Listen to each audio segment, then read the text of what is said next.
Tonight's coverage of Jackson Academy Athletics is presented by Southern Ag Credit.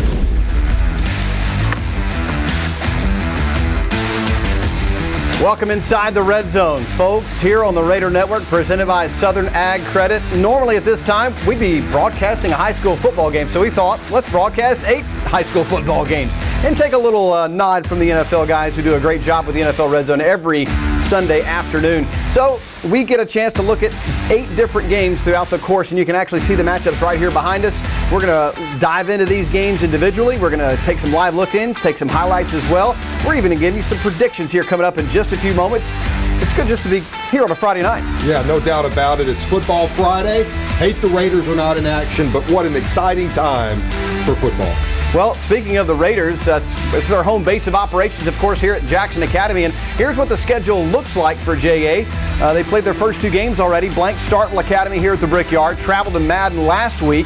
And a thrilling come-from-behind victory over the defending 5A state champions with a 27-13 decision. And then tonight would have been Oak Forest. And, man, everybody was looking forward to this matchup, too. Josh, you're talking about an offense for Oak Forest who had rushed the ball almost for 1,000 yards in 2 games. Yeah, for sure. And listen, let me take this opportunity to say our hearts and our thoughts and prayers are out to the Oak Forest community and all those impacted by Hurricane Ida in South Louisiana. Their football field, baseball stadium, all damaged. But listen, that's a football team that when they have the opportunity to get back on the field, they're going to come back strong because they're a solid group. There's no question about it. There's a remainder look at that schedule for Jackson Academy. They'll be back here at the Brickyard next week before stepping into conference play at MRA in 2 weeks' time from tonight.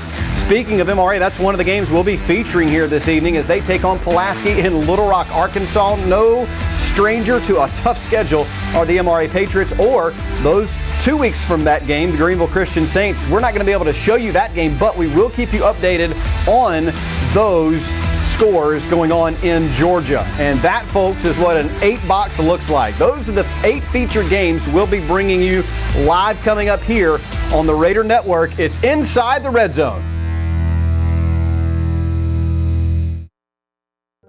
Sometimes opportunities begin where the road ends, where pavement fades to gravel and the sounds of the city scatter in the breeze. This is life outside the city limits, made possible by financing from Southern Ag Credit. From farmstead to homestead and everything in between. Apply for your rural loan today at southernagcredit.com. Your home or business losing power is a major interruption to your comfort, safety, and security. Taylor Power Systems standby generators ensure you will keep the lights on during a power outage. With multiple sizes to choose from, alongside diesel, natural gas, and propane fuel options, Taylor Power easily has the right standby generator for you. Call and speak to a Taylor Power specialist today, 601-922-4444. Just 3 seconds left in the game, and the Raiders trail by 5. The ball resting at the 40-yard line as the signal caller sets the line down. And Annie is now checked into the game at wideout. He barks out the signals and now looks Annie's way. She gives him back a nod, and Annie takes off down the sideline. He sees her breaking free from her defender. He sends it all the way down to the end zone. Annie is there. Annie leaps up into the air. Wake up, Annie. Time for work. Environment Masters. Hassle-free plumbing and AC. At Merit Health Medical Group, our mission is to provide high-quality health care in a convenient hometown location. Our team of primary and specialty care providers is here to take care of your family's immediate medical needs. With over 30 clinics and numerous specialties in Central Mississippi, we're here to help you live a happier, healthier life. Merit Health Medical Group. Good health is just around the corner. Britain's Jewelers. When words alone are not enough, give the gift that shows how much you really care. A diamond from All Britons. At All Britons, every diamond is inspected by our gemologist for its color, cut, and clarity. So regardless if you choose a round, oval, or cushion-cut stone, you will always get the best diamond value at All Britons. Engagements, anniversaries, or just because. Mississippi's foremost diamond merchant since 1920 is Albritton's, your diamond store. Albritton's Jewelers. Box combo, please. At Raising Cane's, we do one thing, and we do it better than anyone else. So why not let our food do the talking?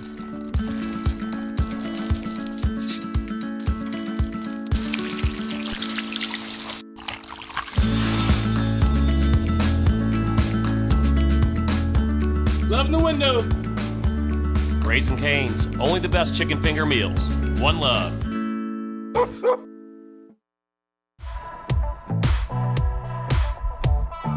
This special presentation on the Redzone Network is brought to you in part by Southern Ag Credit, Albritton's Jewelers, C-Spire,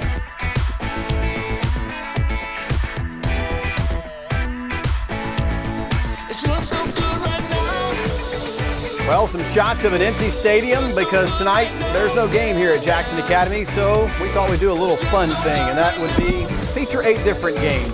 And so, how else do you feature games? But you got to pick them, right? I mean, we're no experts, but we're going to do our best to see if at the end of the night, one of the two of us has a better record than the other. So you see the 8 featured games. We're going to start at the very top of the list with Jackson Prep and St. Joe. And this is a game that features a Jackson Prep team that has shockingly started 0-2. First time since the 70s that has happened, Josh. Yeah, I think it's 1976, and it never started 0-3. So this will be a challenge for them going on the road to Greenville St. Joe. And tradition has it, Greenville St. Joe is one of those playoff-bound teams almost all the time under Coach John Baker. And now, will they be able to pull off the upset?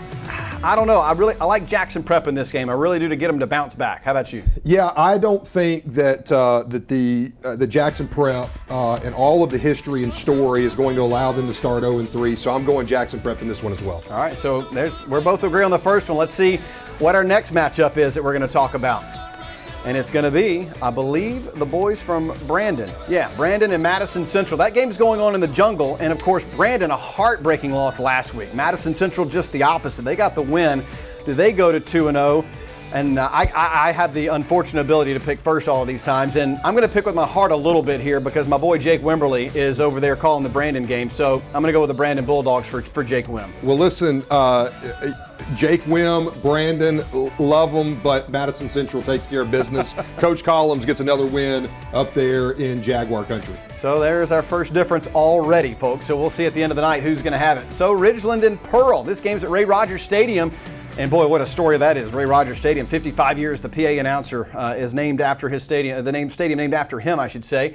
And so my good friend Greg Flint calling that game, giving us the feed to that game. But I do like Pearl in this game at home. I think that's the benefit for them. And instead of having to go on the road like they did last year in a really tough matchup that they lost against Ridgeland, I like Pearl in this one. Ridgeland goes and takes care of business against Northwest Rankin by 2 touchdowns.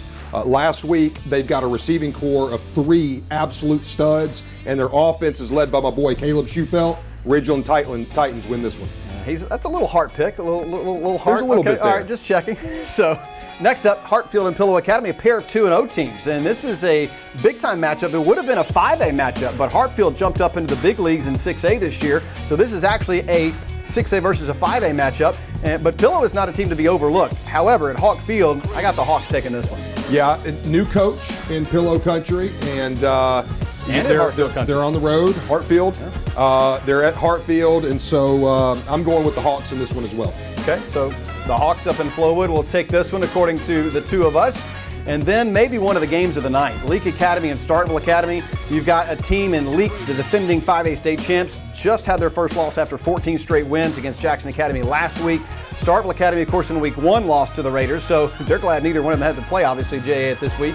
So they play each other. I really like to see Leake bounce back in this game, even though it's at JA Logan Field. I've got the Rebels in this one.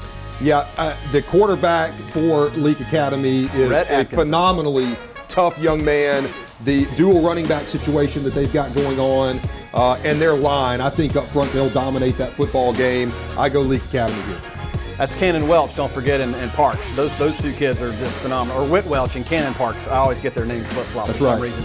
Well, MRA, they have been not shying away from a tough schedule. They wanted a national schedule this year. They got it. They even got an ESPN2 game last week, and what a great job of promoting the state of Mississippi. So kudos, thumbs up. We applaud you guys, even though it was a tough loss. And now they have another tough opponent in Pulaski Academy in Little Rock, Arkansas tonight. I'm going to be a little bit of a homer, though. I'm going to see the boys from the Magnolia State pull this off. I got the Patriots. Yeah, listen, that game last week was a lot closer than people realize. 17-0 going into the fourth quarter, but MRA had the ball in Oakland, Tennessee's territory multiple times and just couldn't finish the drive. Having said that, it's a completely different style this week. High run game last week. They're going to spread it out at Pulaski Academy and throw it just about every down. Or they're going to spread it out and give it to Hyman, the number 9 player in the state of Arkansas, as ranked by 24/7 Sports. I'm going Pulaski Academy on this, and I'm also telling you they're going to all onside kick. All onside kick, every time. Yep. Wow, little nugget there for you. We'll keep an eye on that game in our feeds. A pair of cats in this one, the cat fight, if you will. It's the Cougars and the Bobcats. And, a very good start for Coach White. I mean, this is 2-0 for PCS. I like them to go to 3-0 against Columbia, even though Columbia has the home advantage. Yeah, this is as close to an MAIS rivalry as you can have in the Pine Belt. Columbia Academy, Presbyterian Christian School. I got Presbyterian Christian going to 3-0 as well. They got the offense moving last week, and I think that'll continue tonight. If you ever want to step foot back in Hattiesburg, I think that's a wise choice on your part.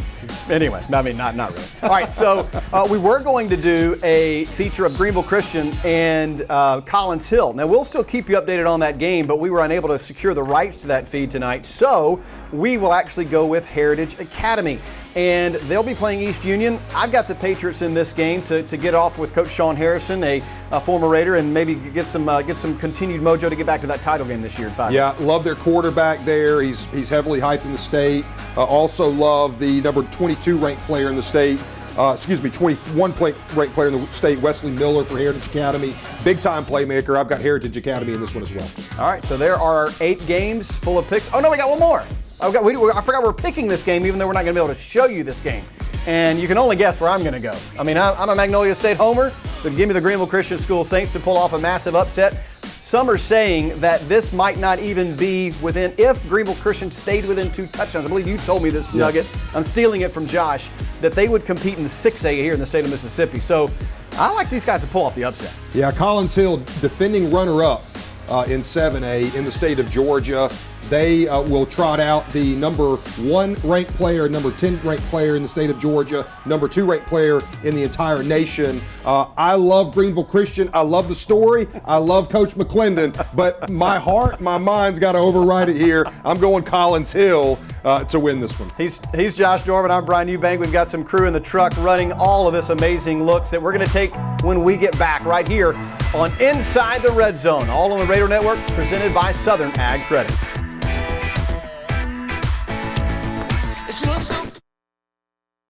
With the My Trustmark mobile app, no matter where you happen to find yourself, there's a world of opportunity. Check your balances from a friend's house. Deposit checks with a smartphone or tablet from the back porch. Or send payments with email or text during a family get-together. Live your life more freely. Make My Trustmark your Trustmark. Get started at trustmark.com.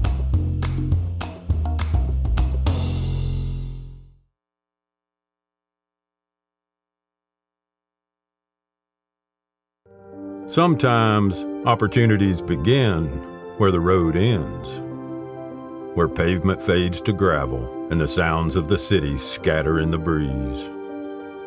This is life outside the city limits, made possible by financing from Southern Ag Credit. From farmstead to homestead and everything in between. Apply for your rural loan today at southernagcredit.com. As a division of Ewing and Ray Foundation Services, Poly-Up of Mississippi is in the business of helping customers lift settling driveways, sidewalks, curbs, and gutters. Specializing in both residential and commercial, we are here to help you remove those eyesores, drainage problems, and trip hazards. Our Poly-Up process will repair and lift your concrete sidewalks or driveway to a safe condition for typically half the price of replacement and with no loss of use. Contact us today by visiting our website or giving us a call. We lift concrete with foam. With the My Trustmark mobile app, no matter where you happen to find yourself, there's a world of opportunity. Check your balances from a friend's house. Deposit checks with a smartphone or tablet from the back porch. Or send payments with email or text during a family get-together. Live your life more freely. Make My Trustmark your Trustmark. Get started at trustmark.com.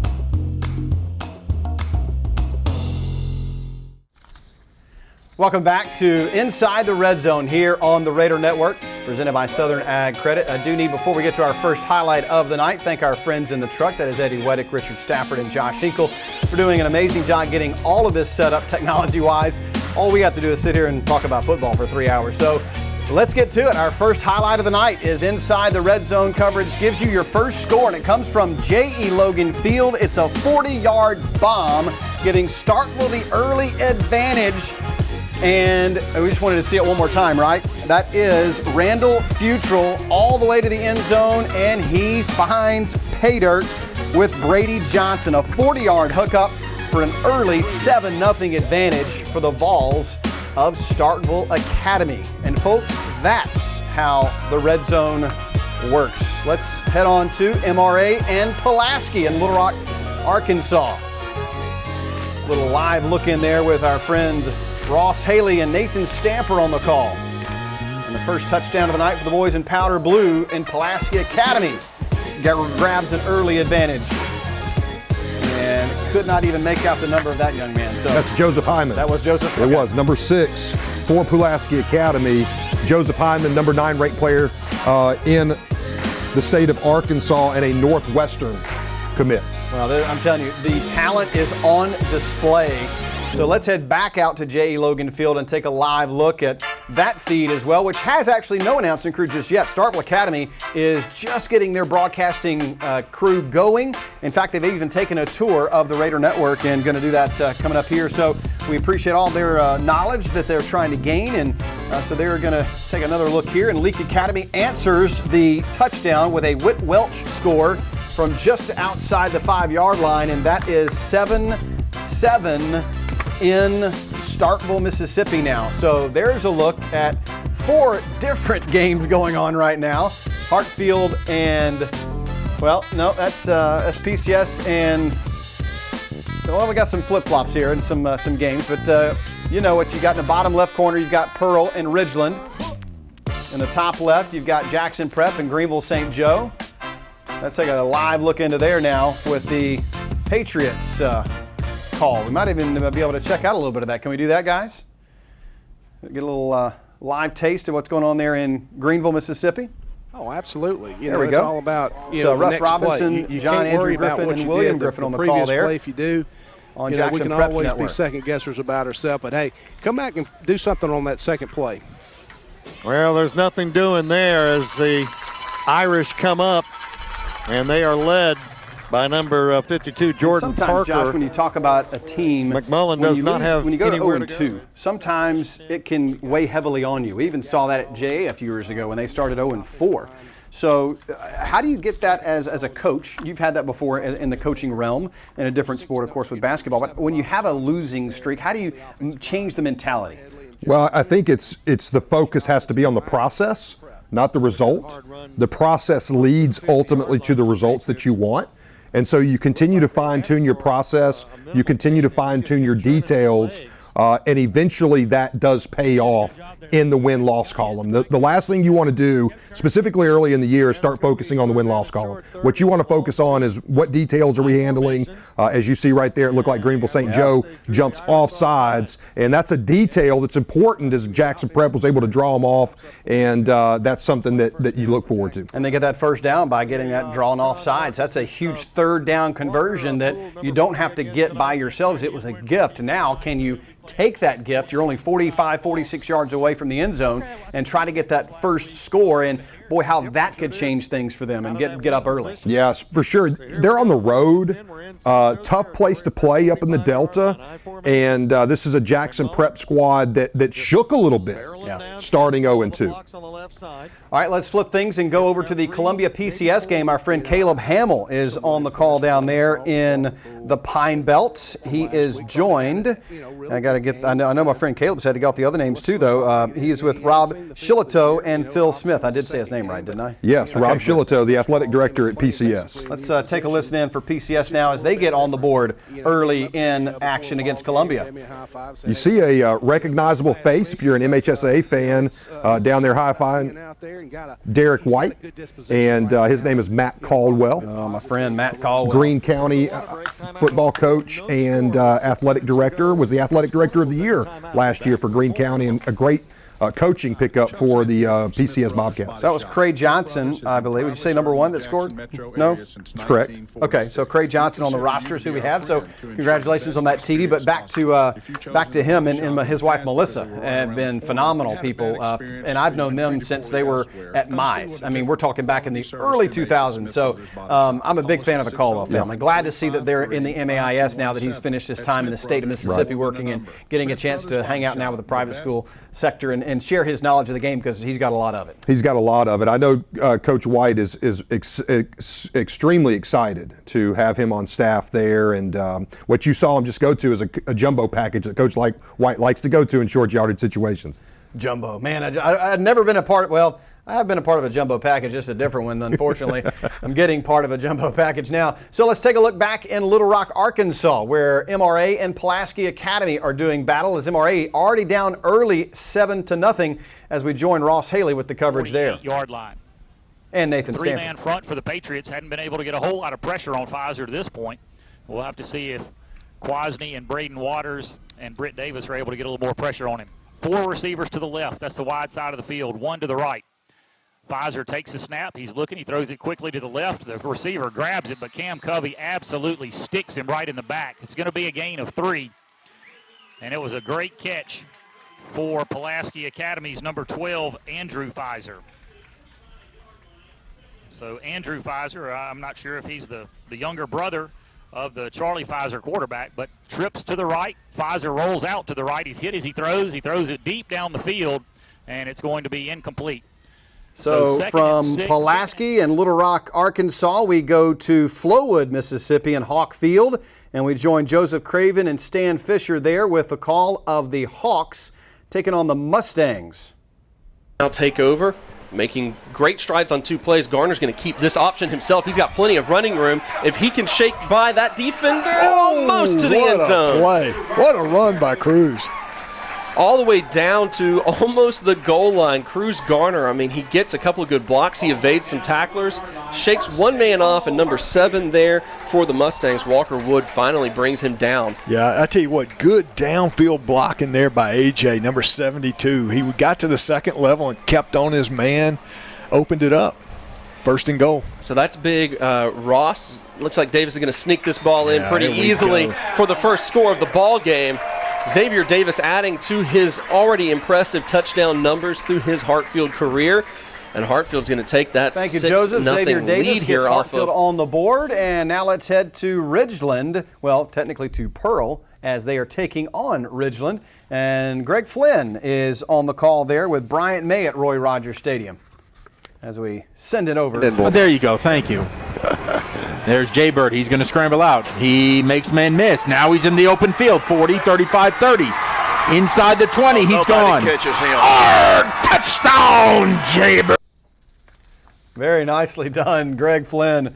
Arg matey with a touchdown. The Pirates get on the board. So that's kind of a look around a few of the games already in action. I mean, and the best part is we're going to start updating the bottom line, which you see at the bottom of your screen down here with scores for you. So in case we don't have the game on that you want, you'll be able to see those scores updated as quickly as possible here on our Red Zone coverage. So early thoughts here as we've seen some of these early, I mean, it's not even 7:20 and we've got scoring everywhere. Yeah, well, when you're putting the talent on the field that these games that we're showing you just saw Jerry Johnson. That's who they were referencing as Jaybird for Pearl. He's uncommitted at this point, but he's one of the top 25 players in the state of Mississippi. So significant talent on these fields and significant talent in our truck to be able to pull this off. How about those guys? Begins to clear. I don't know how they're doing from the student section.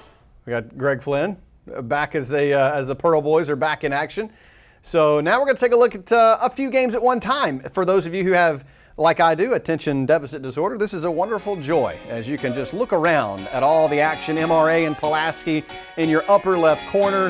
In the upper right corner, Starkville Academy and Leake Academy back in action again as it's now 10-0 Vols there.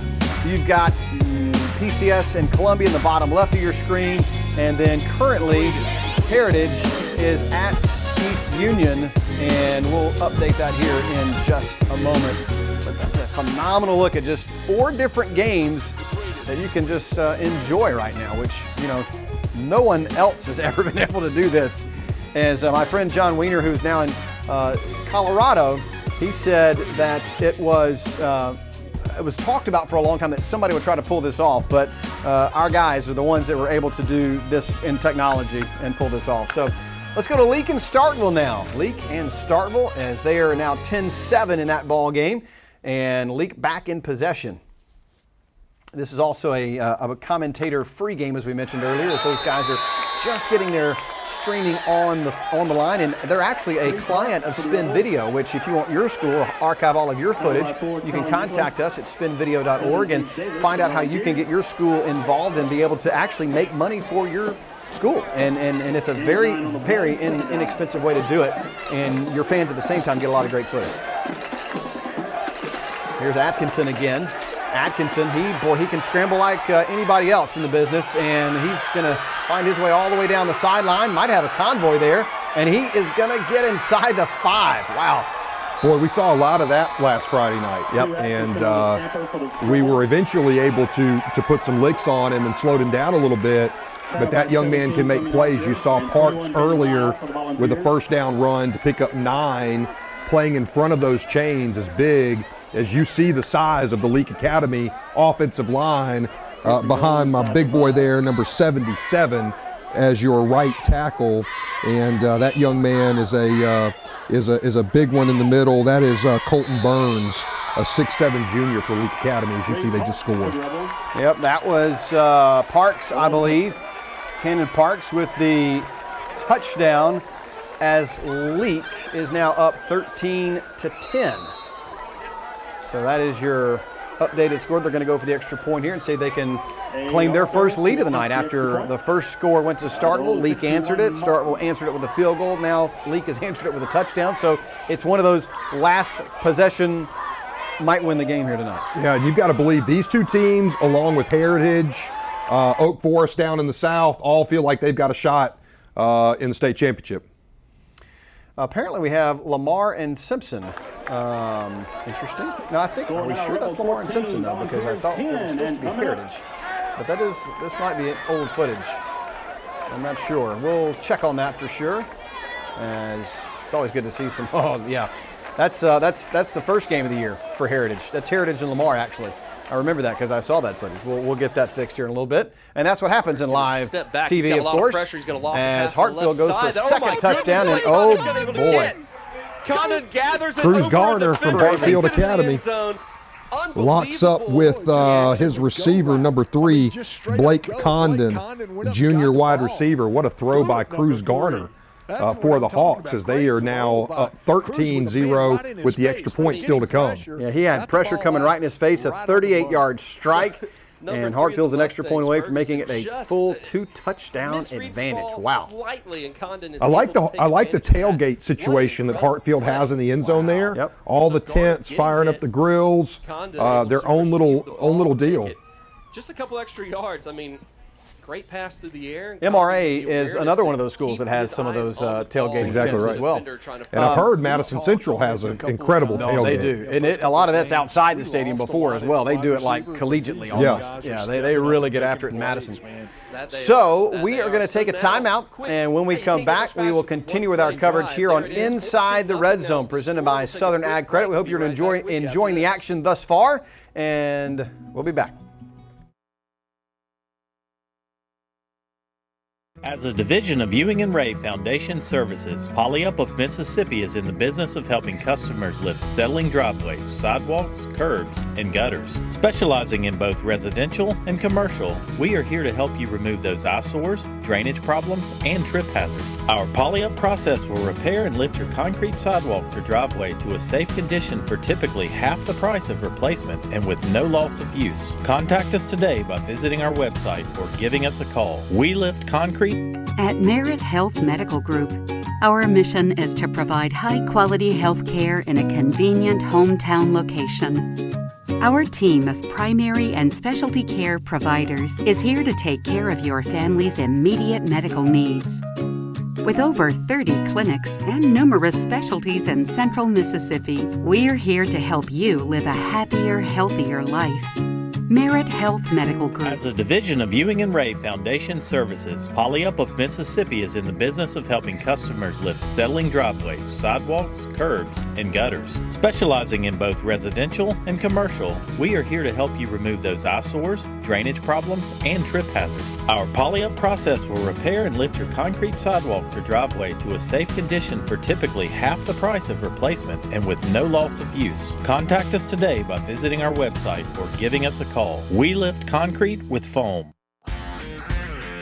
It's a fact. Severe weather causes power outages, and some outages can last for days. Standby generator power from Taylor Power Systems can give you power within seconds of an outage, reassuring you that your business or home is protected and the lights are on. Stay protected from the storm. Call Taylor Power Systems today at 601-922-4444.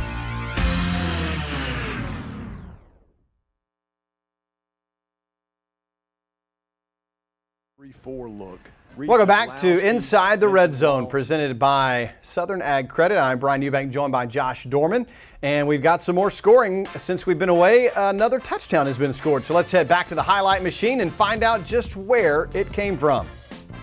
It was the Leak and Starkville game. It was a touchdown we saw right before the break there as they went up 14-0 as Cannon Parks walked into the end zone to make it 14-10. And then when we went to Flowood to check out after Hartfield got on the board with 2 back-to-back touchdowns, Pillow Academy did this. Quite a return to get them in a good starting field position, which is something they clearly have needed after getting down 2 touchdowns. Yeah, so far the Hawks have controlled that football game. We'll see if that can breathe some life into the Mustangs offense as they look to get something going there in Flowood. So my good friend Jake Wimberly told me that they would have issues because they always seem to have issues when they go to Madison Central with the feed. So we've tapped into the Madison Central feed. I'll check with Bob Sutherland, my good friend, later to make sure that he's okay with us airing that game, which I'm sure we are. But MRA is threatening in the red zone. And so let's head to Little Rock, Arkansas, and find out if they can pull that off and get on the board. Inside the 2-yard line. All the beef is on the right side. There's an H-back, 2 H-backs on the right side. There's a tight end on the right side, and the MRA Patriots have jumped all sides.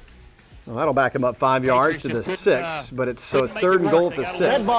Yeah, this is a situation that MRA found themselves in, not this deep in the red zone, but in Oakland territory multiple times last week.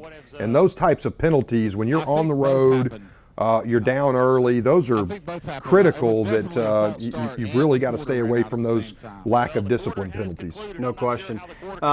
We don't know the score because our bottom line is blocking it. I'm guessing it's 8. I'm guessing Pulaski went for 2. And so 8-8. Yeah, it's got to be 8-0. I don't believe it's MRA's 8-0. on board yet. Yep. And Pulaski Academy is known for going for 2 all onside kicks. They go for 2. I'm not sure that they employ in any way, shape, or form a traditional kicking game. So that's something that's interesting. I know a coach used to do that up in Batesville, Mississippi. He now resides here in Jackson. Yep, South that's exactly Panola, right. Of course, Lance Bogue. They hardly ever kick the ball in Batesville for quite some time. So that's not a big surprise there that another school puts that into practice. So now let's see if Pillow can maybe get into the end zone or maybe even in just to the red zone, as the Hartfield defense so far has shut them down. As we take a sneak peek back into Flowood, Mississippi, at Hawk Field. There's a deep ball and just out of reach, and I mean just out of reach of Hayes Bennett.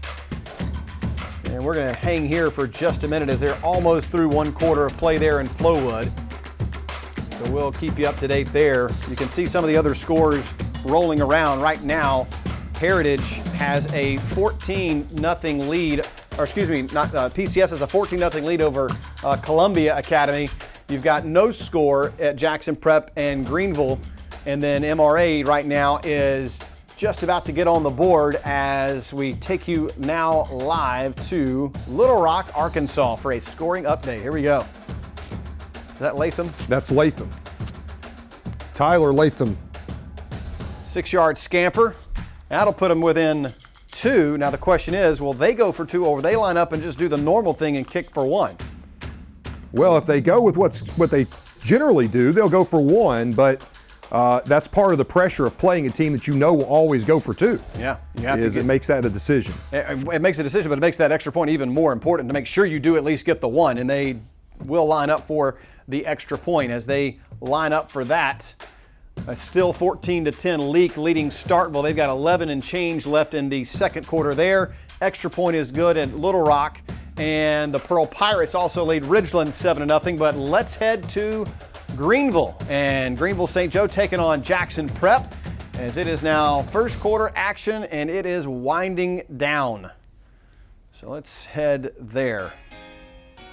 All right, Jackson Prep with just over a half minute to play in the first quarter, trying to find some offense here, and a very, I'd say, Josh, a surprising scoreless start here. Yeah, Jackson Prep, you would think the longer that game goes and it's close, probably the more momentum Greenville St. Joe gets. And I'm looking at the front. Look at 53, 54 on the left side of that line. You've got 9 on the right side. Good size linebackers. They're secondary. That's a nice size football team. They've got 8, maybe 9 in the box right now. So that's a decision that Jackson Prep's going to have to make. Will they go ahead and keep running the football or try to shake them up a little bit and maybe go for a deep ball? And we'll looks like we got another score in Madison too. But first, let's go to Flowood as Pillow continues to try to fight back in this 2-touchdown deficit that they face right now. Right over the middle, nice grab, getting near the red zone. He's stretching for Ed. He does get all the way to about the 20, 21-yard line perhaps. A nice pickup there by Matt Smith of Pillow Academy. So good hustle there. Let's go to the Jungle in Madison. And again, big thanks to Bob Sulliter and his crew for allowing us to tap into their feed as they take on Brandon, the Bulldogs, already up 7-0. And now maybe a little bit more. Or 14-0, I should say. Those low line drive kicks that give a running start to the punt returner and not enough time for your coverage teams, they're so difficult to cover. And you see right there as Madison Central takes it to the house. Yeah, but I believe there was a flag on the play. They're coming back. That's a tough one. Boy, that was a nice punt return. Still love seeing the highlight, but it looks like they're going to walk that back as there was a block, I imagine, in the back somewhere during that return. So Madison Central will unfortunately have to set it back up. Still Hartfield leading 14-0 in that contest as well. 14-0 and actually 3 different games right now. And there's a good look at one of our 4 boxes where you've got Prep and Greenville St. Joe in your top left, Madison Central and Brandon. Top right, bottom right, Hartfield and Pillow, and bottom left, Pearl and Ridgeland. I'm not sure that penalty wasn't a roughing the kicker penalty, as Brandon has maintained possession of the football. Yeah. All right, so Pillow right now might just, Josh, get on the board for the first time and cut this lead down to a one-score game as we go full screen with the boys from Greenwood looking for their first score of the night, but good pursuit down the line there for Hartfield. Running it was Matt Smith again on that, or no, that was not Matt, I'm sorry, that was actually Hayes Bennett on the jet sweep. Yeah, really well played right there by the defensive end, Jay Smith, for the Hawks. I'm telling you, Hartfield Academy, they're not intimidated by being in 6A at all. No, not at all.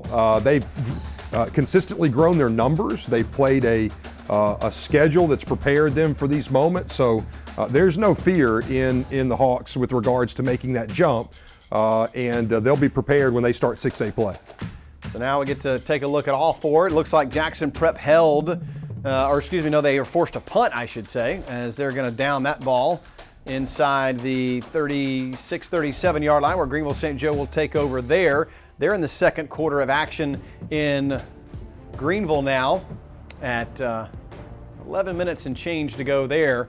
Madison Central still leading 14-0. They're just under just started the second quarter as well.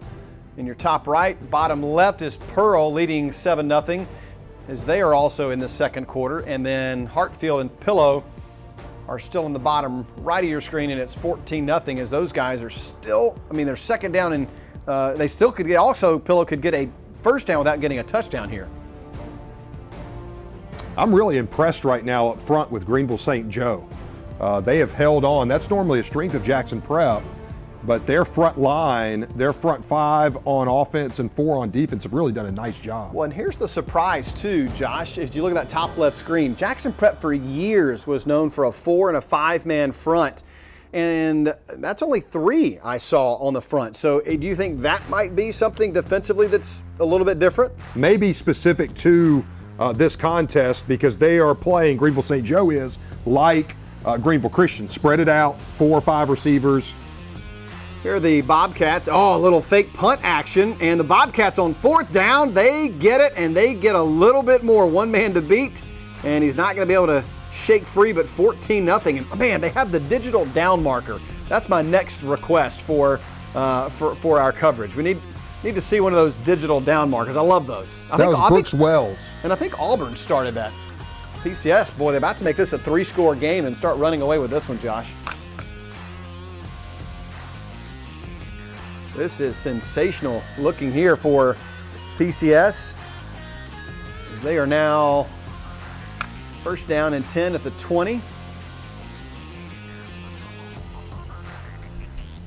You see for PCS, big number 77, anchoring the line there on the left side. That's Carter Edwards, ranked number 25 in the state of Mississippi, and a University of Colorado commit, as it looked like Damian McNair for the Bobcats may have just punched that one in. Yeah, we got some action going on in Flowood we'll take a look at here in just a second, as there's the score. And now, if you're Columbia Academy, boy, Josh, just 90 seconds barely into the second quarter and you're down 3 scores now. Yeah, PCS is having their way there. Pillow on the board for the first time as the Mustangs call the number of Dane Sanford. And, oh man, holding brings it back. That's a tough one. We've seen penalties all around tonight bring some touchdowns back. Jackson Prep forced a 4th and long for Greenville St. Joe. They had to punt. And it appears the Patriots will go back on the offensive attack now in the upper left portion of your screen, as in the bottom left, Pearl is kicking an extra point, which means we've got another scoring update coming for you from Roy Rogers Stadium. Yeah, that's a surprising start there as Pearl jumps out to a 14-0 lead. Coach Turner in his first year, Hunter Turner, in his first year there with Pearl, doing a terrific job. And we'll see who got that score for the Pirates. So let's take a look now and find out how those 7 points got on the board for the Pearl Pirates. Arg, matey. It's Nick Medina that sets up the 1st and goal scenario for the Pirates down inside the 5-yard line. And gonna see who punches it in here. Trust me, it's coming. Patience is a virtue. I'm going to guess Medina again. There he goes. Yep. 6 more, and my Pearl Pirates are looking good. You may have called that one right. Let's go to Little Rock, Arkansas. Pulaski threatening to get back on the board again. I like those powder blues, man. They're up tempo. They're going to sling it. They run a lot of those under routes. Save the drum. They're going to take what you give them. They're going to play with a lot of tempo. And then right here, watch for Hyman. We've already mentioned him in the red zone. Special talent there for sure. A stacked 4 look on the right side for Pulaski. Empty backfield and firing into the end zone. Pfizer has it knocked down. He was looking for Hyman there. Yeah, good defensive stop there for the Patriots. 2nd down and 10 at the 11.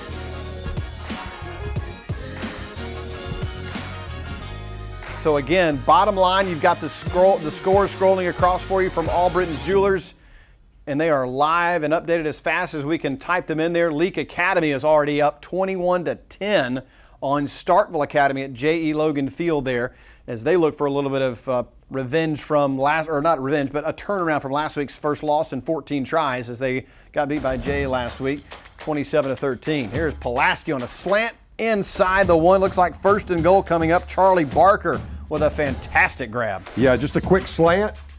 You can tell that's the style that they play. They're going to hurry up, and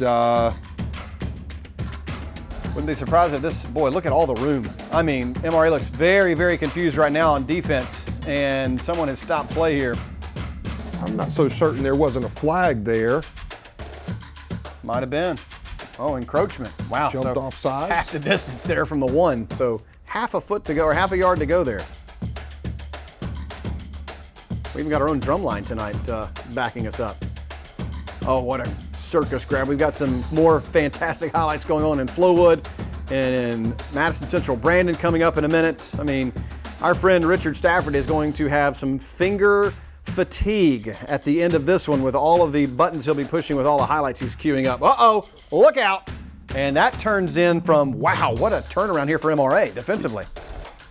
Yeah, they went empty backfield right there with Hyman and the Wildcat, and just a bad snap. Big break for MRA. All the way back to the 15. Circus catch going on in Flowood. We told you there were some acrobatics going on there at Hawk Field, and a fantastic grab there by Cheslowski of the Hawks. Now it's St. Joe and Jackson Prep as we keep bouncing around our coverage here. And here is Sam McMullen. And we don't have down the distance right there, but it was just because it's obviously a replay at that point. There it is, 1st and 10 right now for St. Joe, so they were going for it on 4th down there. Yeah, Sam McMullen is the offense right now for the Jackson Prep Patriots, and looks like he was unable to pick up that 4th down, so St. Joe will get the football in their own territory. Got some more activity going on in Flowood right now, though. You're able to look at MRA and Pulaski in your upper left screen. Starkville and Leak, look out. Batted ball interception for Leak Academy, and the Rebels are headed the other way. And that's going to be a pick. No, not a pick 6. A pick return to the 2, maybe the 3-yard line. And there's wow, Pulaski, a long way to go to the end zone after 1st and goal at the 1. And they are able to cash in for 6. That was McKinney from distance with 6 there. It's a style of play that you saw with Greenville Christian. You spread it out, you open up the field, and it's just so difficult to contain for extended period of time. So we've got a little, and here's what can happen sometimes. We've got a little bit of a freeze-up issue there with PCS, and yeah, see, sometimes things happen, so it's all about internet streaming and buffering. Pulaski goes for 2 and gets it, as they now lead, I believe, 16-7, if my math is correct. So 16-7 now, Pulaski leading the MRA Patriots. They're trying to avoid falling to 1-3, but folks, 1-3 against some of the best competition in the country, but also in the state of Mississippi with that Week 1 loss to Greenville Christian. Yeah, I've been impressed with Pulaski's quarterback, Charlie Pfizer. He's done a terrific job staying in the pocket. You saw it right there in the 2-point conversion as we now go to Flowood. where the Hawks cruise Garner on the quick slant. He has been finding Condon a bunch tonight. That's that read. That's that run pass option. Puts it in the belly, pulls it back, and throws the quick slant. They're underway, by the way, in Georgia. Collins Hill has an early 3-0 advantage on Greenville Christian. We'll keep you updated on that score. We can't give you highlights from that, so that's why we're only able to give you the score, as here is the touchdown for Xavier Davis. And they now are up 3 scores over the boys from Greenwood and Highway 82. Highway 82 versus Highway 25 tonight in Flowood, although technically it's Lakeland Drive before, Before it gets to Highway 25. Technically. Which we crossed over last week. Yes, we did. Here's a shocker. Here's a big shocker. Your onside kick, and oh boy, who's going to get it? MRA secures it. Folks, Josh told you about it heading into this broadcast tonight. Expect the unexpected from Pulaski, as those guys will not only go for 2 every time, but also onside kick it every time. And that puts a lot of pressure on your defense, because you basically give MRA a short field to work with each possession. So you got Heritage and East Union, bottom right. Heritage 14, and I believe East Union scoreless. Yep, that's 14-0. Let's head back to Greenville, Mississippi, where Jackson Prep battling St. Joe, still scoreless there in Greenville. As looking for the deep pass, and a nice jump defensively by a young man that we don't have on a roster in number 29, but nice tackle there. MRA going for big time distance, and there is a score for the MRA Patriots on the touchdown strike. That was a long pass. Yeah, he just ran right by him. Little play action, and White puts it right on the money. That's Rivers Godwin. He's my neighbor, by the way. So he just went the distance. And those are the type of plays that MRA likes to get. They love to throw the deep ball. The big play. They want to stretch it, and that's the danger when you give short fields to work with, is one play, it's a touchdown, and MRA's right back in it. And that's what, when you watched them last week on ESPN2, that's what you felt like they were never out of the game. Even though the score started to stretch and get 2-3 touchdowns, you still knew a play like that, they were within a snap of a finger getting back into the game. Absolutely. Now, the front 7 for Oakland is much better than the Pulaski front 7, and where MRA was really able to be successful last week was actually in the run game. They had a lot of success in the run game at times during that contest. So 16-14 right now, Pulaski leading MRA, and you're saying 16 if you're just tuning in. Pulaski goes for 2 on every touchdown scored, so they have converted on both, which is why they have a 2-point lead right now. Leak Academy, meanwhile, still leading 21-10, but looks like we got a score update from that coming up here in just a second, and it looks like another touchdown coming perhaps here for Rhett Atkinson and the boys from Madden. That's just a big front too, Josh. Yeah, they're big up front, and Atkinson is not a huge young man. He's 6'1", but he only weighs a 150, but he runs really, really hard and physical for that size young man. Let's can we turn up the volume on? Well, it looks like they're going to a timeout there actually at Roy Rogers Stadium. So, or Ray Rogers. Did I say Roy Rogers? I did. That was a Cowboy. Ray Rogers Stadium. So we'll skip ahead or skip over to Greenville now and check in with Jackson Prep and St. Joe and let the boys from the Patriot Network there give you a little taste of potentially from the first 17 score of the game here. Of the Irish. No score here in the first half of play. Paxton Thompson in the shotgun. Good hole right up the middle. And a good hard run. And that's McMullen on the carry. Look at the taunting going on. Wow. Looked like they might have ruled him down, but he felt like he stripped the ball away. We'll have a good look on their replay here. John Marcus, you mentioned and it's one of those, snap decision calls for an official. There's no instant replay in high school football till you get to the championship broadcasts on the MAIS Championship Network. But Did Sam's he gonna go lose? down. Well, couldn't tell there. He's going to go down. I don't know. It's very close. Very, very close. One of those you just had to Suggestion be there to be able to see it. To the right, slot man right. He'll hand to So the slot Prep man maybe finding the Fishy. end zone, dragging a tackler down to the goal line. They say down at the 1 foot line. Right at the half-yard line. Jagger Mooningham. That is tough. It's a good, strong run by Ishii, and he tried to Unreal. stretch it out to get to the goal So line. we'll keep it here and see if they can finish off this possession I'd like to see goal line right and here get. By the way, I want to say a big thank you to Amber Herring and the entire folks at Raising Cane's on County Line. They fed us tonight like they do every Friday night, and we, even with a different setup for us tonight, they still took care of us, and we certainly appreciate that and feeding us and our crew tonight. Let's go to Pearl as the Pirates. The Pirates have looked for the end zone again, and they have, oh, what a catch. Are you kidding? That is a phenomenal grab as the Pearl Pirates now lead 21-0. Back with more of Inside the Red Zone here on the Raider Network, presented by Southern Ag Credit. Britain's Jewelers. When words alone are not enough, give the gift that shows how much you really care. A diamond from All Britons. At All Britons, every diamond is inspected by our gemologist for its color, cut, and clarity. So regardless if you choose a round, oval, or cushion-cut stone, you will always get the best diamond value at All Britons. Engagements, anniversaries, or just because. Mississippi's foremost diamond merchant since 1920 is All Britons, your diamond store. All Britain's Jewelers.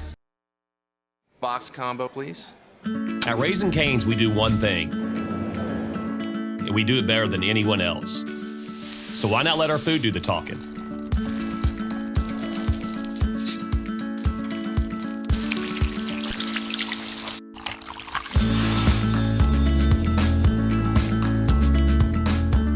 Love in the window. Raising Cane's, only the best chicken finger meals. One love. You want to bring the heat? Prove it.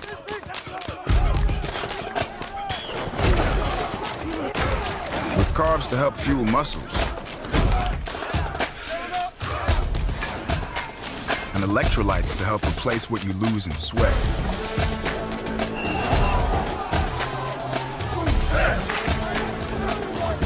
Studied, tested, proven. Nothing beats Gatorade.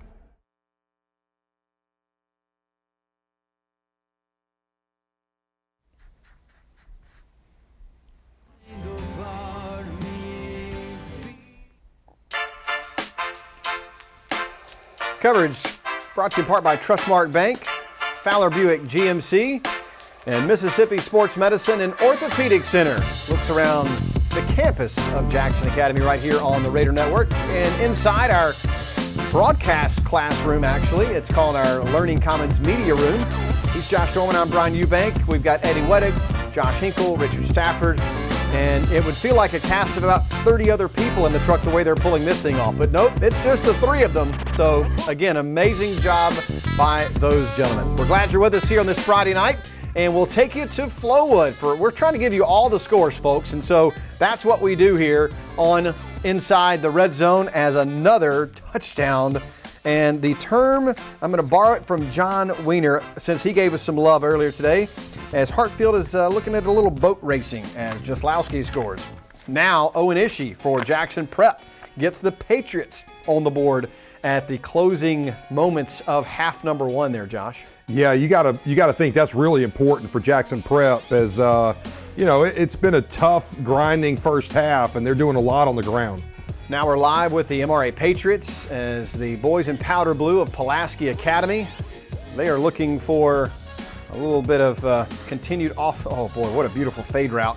Nearly, he did get it. Oh my goodness, what a catch in the end zone as you've got Joe B. Hatcher Stadium and Rector Field, a sensational grab.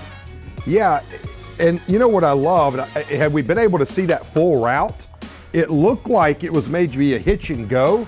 If you saw the quarterback, he just did a little quick pump, and if I had to guess, the MRA defender bit on that pump, and that really gave the receiver for Pulaski Academy the space he needed. I thought it was McKinney. He disappeared from my view from the camera shot, as they go for 2 for the third time tonight and get another quick slant. So you're talking about 24-14 now, a 10-point lead instead of a 7-point lead. So now you're down 2 scores. Yeah, and their philosophy is, hey, you know, it's kind of like the team in basketball that'll give you a layup just so that they can sprint down and shoot one.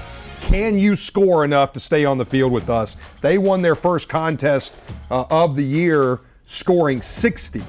So they can put points on the board fast. In a hurry. So you've got some scores at the bottom. You know, Jackson Prep hasn't been updated yet on our bottom line. That actually is 7-0 there. Pearl leading 22-0. And here is a look at Hartfield leading 28-0. They're 1 touchdown away from running the clock there in Flowood, and another Whit Welch score. They've got 35 on the board now. The boys from Madden, oh my goodness. Yeah, that's that 2-headed monster in the backfield. Actually, 3-headed if you include Atkinson at quarterback. Parks but and Welch. Cannon, Parks, and Welch do a terrific job running the football. You know, I'm interested in this Ridgeland-Pearl game. One of the guys, Aiden Williams, is a highly touted young man in the class of 2023. See ya. And that may be him. I think he is number 4 possibly, but he is the number 4 ranked player in the state of Mississippi in the class of 2023. And they're going to need him to get some things done to get back in that contest. Was that 7? That was number 1, I believe. It was, okay. That's Aiden Williams. Okay, that's exactly who I was just talking about. It was 7 on the push out maybe. Anyway, that's the first real big play for Ridgeland as they're down 3 scores right now. Yeah, he's the number 4 ranked player. He's a 4-star receiver. I believe he's an Ole Miss commit, and they need to get him involved. Here is an end around, and it is 2nd and short, maybe 2nd and 1. And now Hartfield is, oh boy, a block punt out of their own end zone. And, Hartfield's going to try to, they're going to return it for 6 more. My goodness. The wheels are falling off the proverbial Pillow bus as Pillow now trails 35-0. I believe that is Xavier Davis. It sure is. Yeah, That's 18. his 3rd touchdown of the contest, the number 34 ranked player in the state of Mississippi for the class of 2022. Folks, you're seeing the sheer amount of talent on the field in these different games that we're bringing to you. So just running around, Pearl is leading Ridgeland 22-0. Jackson Prep leads Greenville St. Joe 7-0. Pearl leading 22-0. Ridgeland threatening in the red zone at the 10-yard line. We'll get you there here in just a moment again. You've got Heritage leading East Union 21-0. Pulaski over MRA 24-14. Leak 35-10 over Starkville Academy. And in Georgia, in Milton, Georgia is the actual location of the ball game being played between Greenville Christian and Collins Hill, a game we so desperately wanted to be able to bring you, but it just didn't work out to be able to get you the footage. But it's the Freedom Bowl, by the way, and it is still 3-0 Collins Hill leading Greenville Christian in that one. In Greenville, you have St. Joe that just he fumbled it, recovered it. So it's going to bring up 4th down and long, depending on what the flag is. But this is an opportunity with maybe 75 seconds to go in the first half. Could this be a huge momentum swing for Jackson Prep as this is being pushed back on Greenville St. Joe? So this could be a huge momentum opportunity. You see 80 seconds left. You know, short field to work with. Could they punch another one in and take a lot of momentum going into the second half? Unsportsmanlike conduct. Let's actually, can we jump to Pearl actually? Let's go to Pearl and Ridgeland, as right now Ridgeland is inside the 5-yard line. They look like they're trying to finally get on the board first as we take you there live now. And Ridgeland down 22-0. This is a very crucial part of this game, getting close to halftime, trying to get some momentum going into the halftime conversation. Yeah, and boy, they need a score right here. This is Aiden Williams taking it from the Wildcat, and the Pearl front line just blew that up. And I think if that was correct, that was a 3rd down play. So we'll see if Ridgeland decides to go for it or kick a field goal. So this is the best shot of the night. This is where you can see every single game right now going on that we're covering, except one because we can't show you that one. But Jackson Prep, we'll go left to right, top to bottom. Madison Central and Brandon are both struggling with their streams tonight as far as the internet goes, so it keeps buffering there. But that game right there going on is 14-7 in favor of Madison Central. Top right screen is Pearl and Ridgeland, still 22-0 there. In the middle of your screen, Pillows trying to get into the end zone. They are still down 35-0 there, and if that score stays after halftime, that clock will run. The middle screen that's actually not Leak in Starkville. That is actually MRA in Pulaski, and then we've got them a little flip-flop. Look, I mean, for what these guys are doing, I mean, that's the one mistake these guys make tonight. I mean, we've already made 3, or I have. And then on your bottom left, Starkville and Leak, and that game is still 35-10 in favor of Leak Academy. PCS and Columbia is next. That is 33-0 there, as 34-0 there as the extra point goes through. And then East Union and Heritage, still a lead of 21-0 there for Heritage. Here's MRA answering the Pulaski touchdown, folks. There may be, at halftime, 70 points on the board combined. Yeah, it's going to be a high-scoring contest. Certainly one that would have been not difficult to pick the over-under on. No, I definitely would have gone with the over in that one. There's no question. So after the extra point, it is 24-21. MRA back in it again. Pillow Academy with a big play from scrimmage, looking for some kind of positive storyline. And it is Hayes Bennett again getting inside Hartfield territory as time winds down until halftime. Yeah, that's kind of been, Pillow's been able to move the ball a little bit. They just haven't been able to put it in the end zone.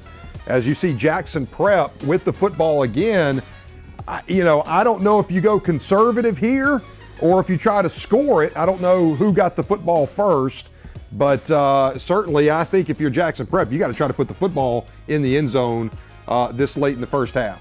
No doubt. And now we'll head to Ridgeland, where we've got our first score of the night for the boys in powder blue. 2 powder blue jerseys tonight. Ridgeland is able to get a nice little leap up into the end zone, and it's your boy again, Aiden Williams. Yeah, that's why he's a 4-star. That's why I believe he's committed to Ole Miss, and that young man can play. Thomas Dias will add the extra point. No, he will not. It is blocked, so 22-6 remains the score in Ridgeland. Where do you want to go next? Interesting thought on Thomas Dice. And Thomas is the son of Teddy Dice, head football coach at Ridgeland High School. He's also the quarterback. So he's the quarterback and the kicker. Oh, watch this play here. Oh, just over the outstretched arms. A little seam route. Blake Martin, the tight end, couldn't quite haul it in. So 4th down. That's a seam route that was very beneficial to the Raiders earlier in the year. That is correct. Those two teams will lock horns coming up in a few weeks' time here at the Brickyard. And there's that full 8 screen again. I hope you have a big screen, folks, and you're able to really soak this in, because we are being spoiled rotten tonight here on the Raider Network. Pillow Academy trying to get back. They look like they got pushed back a little bit, maybe by a penalty. And we'll just let you enjoy this 8 screen view. Madison Central Brandon, we're back to the Brandon feed now because the Madison Central feed was struggling. So our friend Jake Wimberly is calling that one. We appreciate him for allowing us to do that, and also for promoting our event tonight here on the Raider Network, as they are down by 1, 14-13 in the jungle, as they are a minute and 15 away from halftime. In that Pulaski MRA game, Latham just about intercepted that last pass by Pulaski Academy. So Prep is at halftime, 7-0, leading St. Joseph Catholic School. The Fighting Irish have yet to get on the board, as it's 7-0 there. Other games nearing the halftime clock are Pillow and Hartfield, as you see Pillow going deep in that middle screen on your left and almost connecting there and trying to get that first touchdown of the night. That was a defensive breakdown by the Hawks. You see middle left part, that young man is wide open for the Mustangs and just can't connect.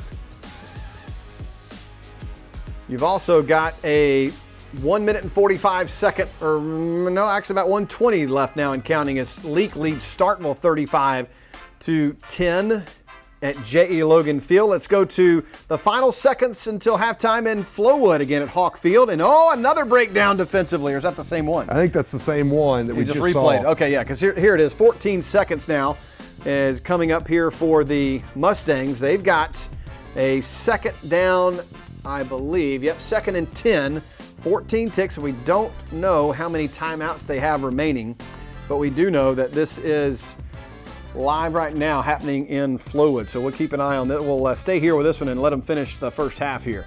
I'm going to anticipate a rollout to the left and a little wheel route, and perfectly played on the backside and almost intercepted by the Hawks. That was intended for John Aiden Brown of the Mustangs. We'll get another good look at the pass by Drew Lamb, the junior signal caller. Looks like they're also at halftime in the, what game is that? What is this? This is PCS in Columbia. Finally figured out where it is. 35-0 at the half is PCS. Still 24-21 Pulaski as they almost got a long play. Here's the last play of the half for Pillow. A heave towards the end zone. Oh, and a night. Did he intercept it? I think he did. Sure did. That was a nice interception by Hudson McIntyre, the sophomore cornerback. Here's the way the first half ended for the Columbia Wildcats. Bad news for those young men. It also ended in an interception, which ended the half, which means the second half clock will run, and it will be a very quick second half for those guys. That interception was by number 31, Reagan Grace, the son of Bandy Grace, one of the coaches down at Presbyterian Christian School. You are just full of nuggets tonight. You've done a lot of work this evening, my friend. Josh Dorman putting in all the nuggets for you folks. And again, that is the Brandon feed, and both Brandon and the Madison Central feed are really fighting for data up there in Madison in the jungle. So we'll do our best to keep you updated on that one. Here's another look back at MRA and Pulaski. It's still 24-21 there, as MRA looks like they got their first defensive stop against the Bruins. Yep, I'm gonna go wide out here. That's Swanson, right? Oh. That's been really active in this contest. I'm not sure how if that was a turnover on downs or if it was an actual turnover by Pulaski Academy, but MRA has the football at the 35, at the Pulaski 35, so great field position once again for the MRA Patriots.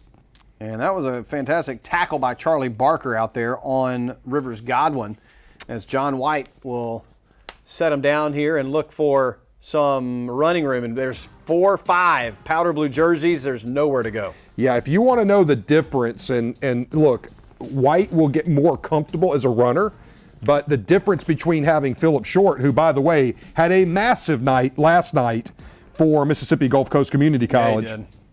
Did you see that ball he threw to? That deep ball, Phillip Short? Yes, man. to Rico Dorsey, a former Bobcat who transferred from Southern Miss down to Mississippi Gulf Coast. All right, we're going to watch this last play here. It's going to be a timeout instead for MRA. Let's check in with the head coach of PCS. We got a halftime interview there. And Phil, we'll toss things down to you with the head ball coach. Coach, it's obvious your offensive line is getting better and better each week, like you talked about a couple of weeks ago. One of the things I'm seeing is your fullbacks are really making some really good blocks, and running backs are just, both of them, and even your fullbacks have been running real hard. Yeah, we run power so much, and we're so good at it, and Coach Caldwell's ended up getting the Derek White tendency. We run to our bench a lot because we want to watch it so we know what's going on, and we run power so much. This week we're getting a 2 to a 3, and they're opening up the inside. So when we saw it, we were like, we're going to let these big fullbacks, we knew it all week, we were going to let them carry the rock, and you got to respect the way that we ran power. You just saw it a while ago. When we run power, we can run power. So everybody's worried about that B and C and edge, so they're giving us that middle. So we just got to take advantage, and it's slow. We made a little bit of analogy at the junior high game last night. It's like chopping wood. We're going to chop, and then that tree comes down, and then we're going to kick. So That's right. Good adjustment. I think our fullbacks, they're very physical. They're getting cut, which isn't truly legal, but they're getting after it. And, I told our guys, testament to our seniors now, a lot of people don't know this. 4 years ago, we played 13 of them, and we came and we got beat by Columbia, and we talked about how far this program come. But, we're going to get no disrespect to Columbia, but we're going to get a running clock here in the second half and get our kids young kids some time to play. But hats off to those seniors for fighting their butts off for making that happen. That's right. I can remember that. They were a little young pups playing against everybody's big seniors. They've come a long ways. This program's come a long ways. I cannot ever think anywhere remotely, maybe That was a lengthy halftime interview. I mean, Josh Dorman does a couple of years ago. He was our halftime guest or a halftime interviewer, and I thought that might have set a record there. Well, listen, Phil Smith and Derek White can both talk. Yeah. So that's Phil Smith on the sideline. That's Caleb Hamill, of course, with Rob Shillito. Big thanks to those guys allowing us to show that broadcast tonight. We have reached halftime in most of our games. We'll come back with some highlights and more, all right here live on Inside the Red Zone, presented by Southern Ag Credit, all right here on the Raider Network.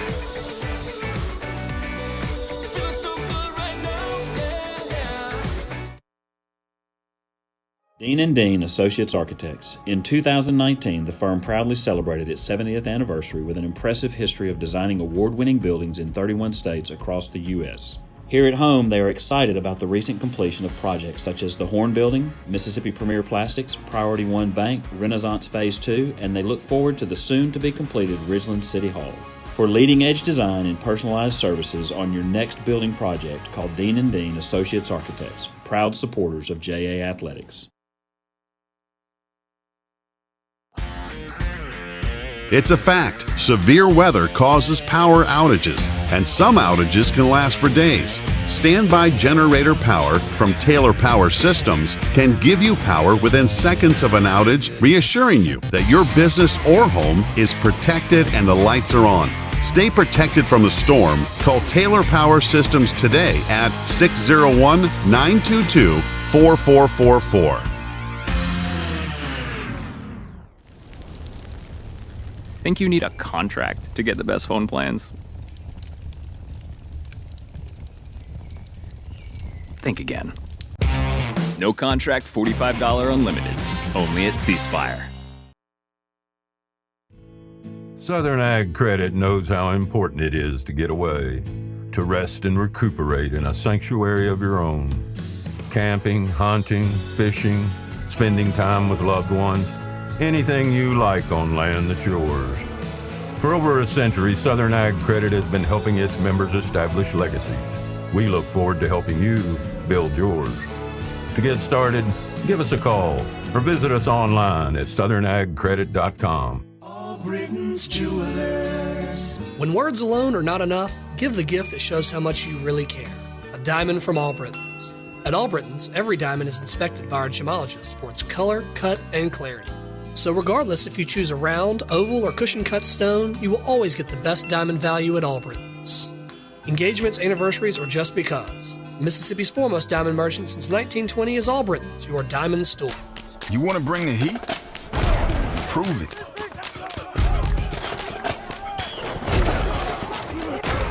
With carbs to help fuel muscles. And electrolytes to help replace what you lose in sweat.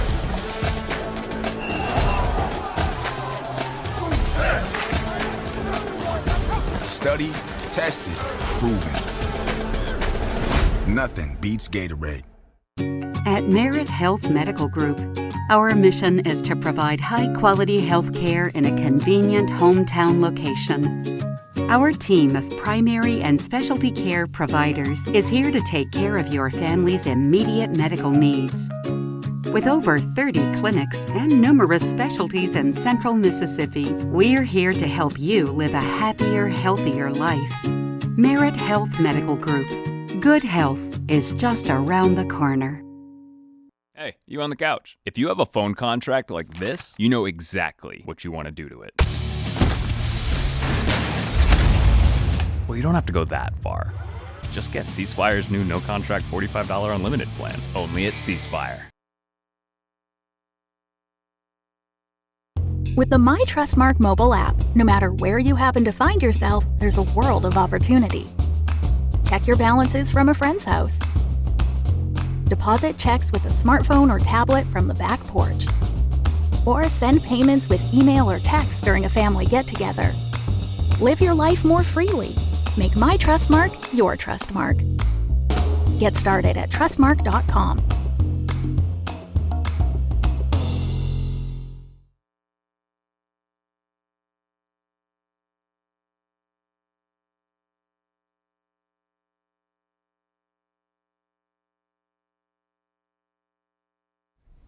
This special presentation on the Raider Network is brought to you in part by Bent Plus, Environment Masters, Dean and Dean Architects,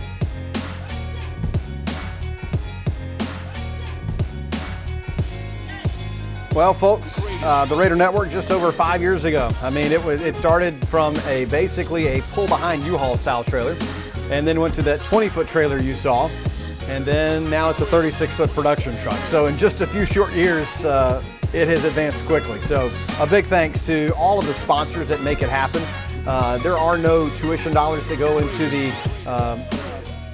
the budget for this. This is completely self-sustaining as the Raider Network. So we depend on our advertisers, we depend on our subscribers, and you are making all of this happen and making this first ever Inside the Red Zone happen here on this Friday night. A couple of kiddos that are watching tonight.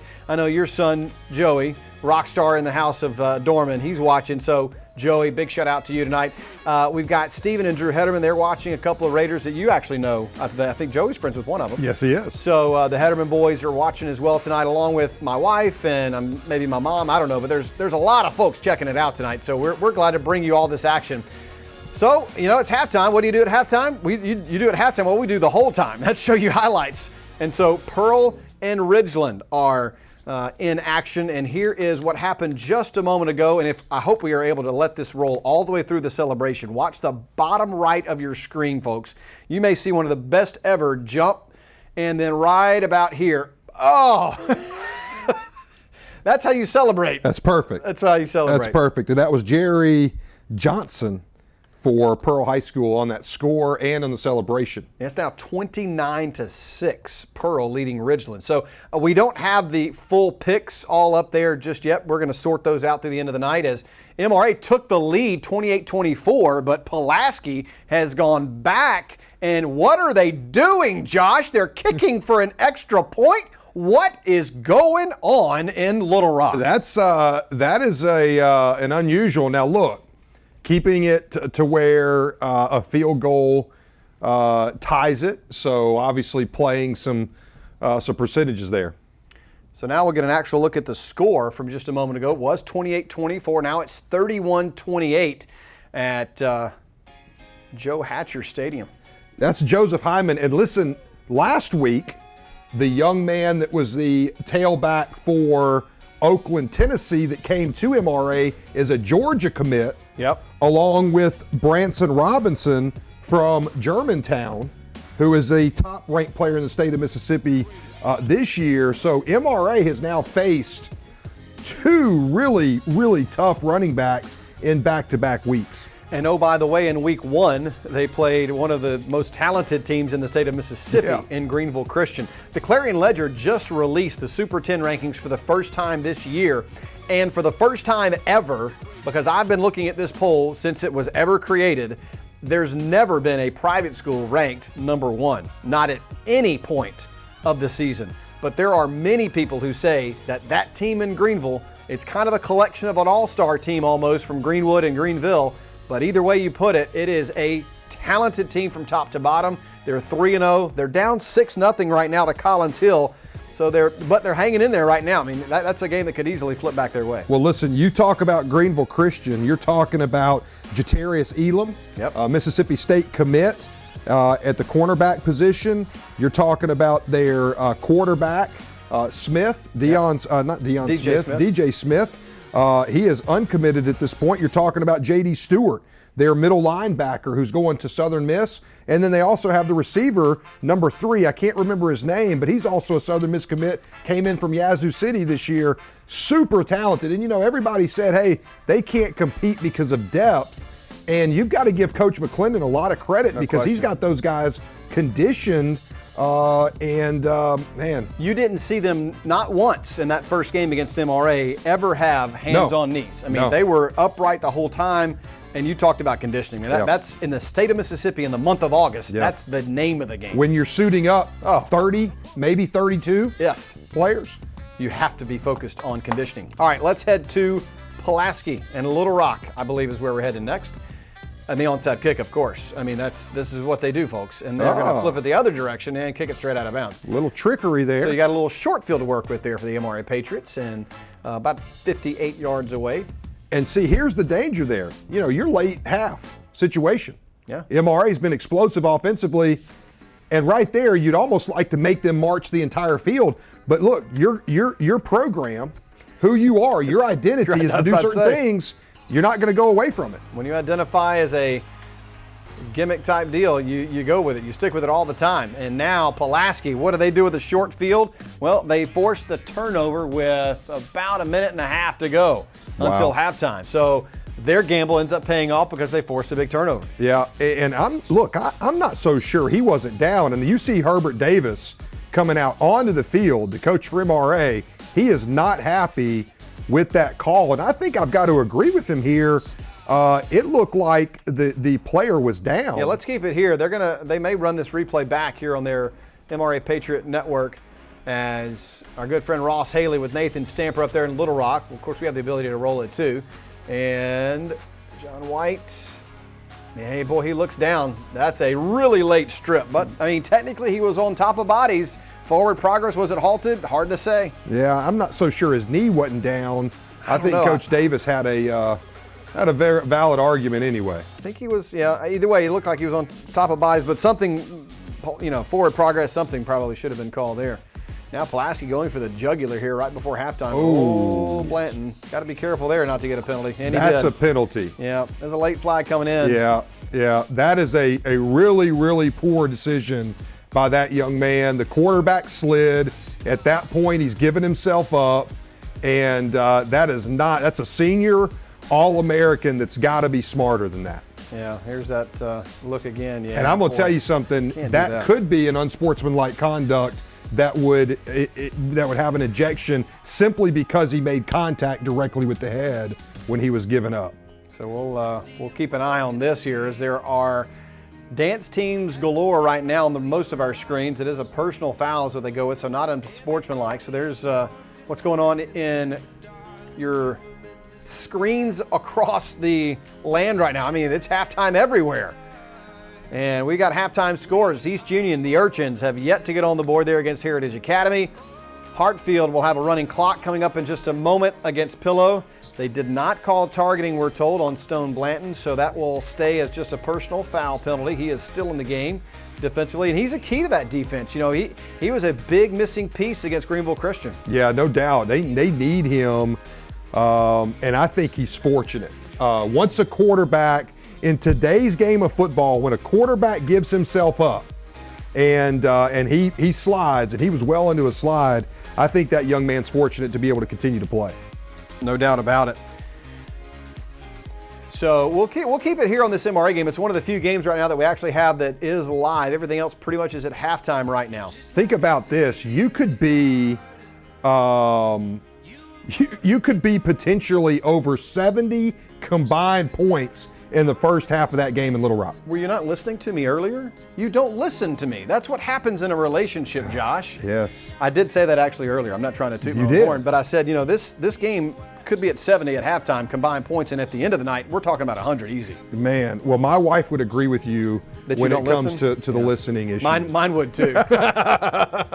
There is no doubt about it. I really do dig those powder blues, though, for Pulaski. Those are really cool. But you have to give the hat tip to MRA. I mean, for the schedule that they put together, it's not about wins and losses right now. It's about when you get into conference play in 2 weeks and you play Jackson Academy at your own field, starting those important games, setting up seeding. That's when you look back on these games that you took on. Yeah, no doubt about it. And listen, it's put them on a national stage as you see Joseph Hydeman once again marches through into the end zone. And you're seeing this MRA team has played some spectacular individual talent early as well. We've also got a score update for you from Milton, Georgia.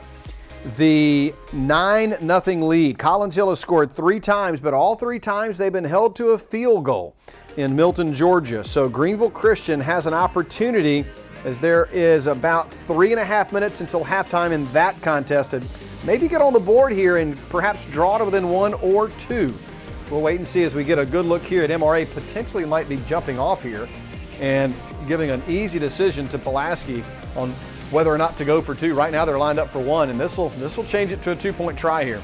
And Brian, you mentioned it earlier. I had a coach tell me this last week, visiting with a football coach from the area, and he told me that if Greenville Christian could stay within 2 touchdowns of, you said it earlier, 2 touchdowns of Collins Hill, that he believes they could be the best team in the state of Mississippi.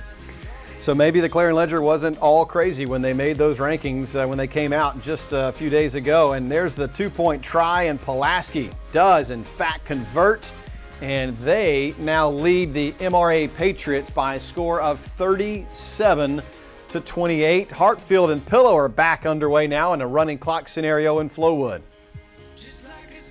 And oh boy, Pillow forces a turnover. Oh boy, that young man is down. Yes, that did not look good. That did not look good at all. Yeah, let's jump off of that feed. Oh, it looks right, like he is moving. That's he's good. He's moving. But boy, that looks scary. Yes. It looks like he led with his head there. Kids, head up when you tackle. Don't put that head down. That is a dangerous danger zone for you.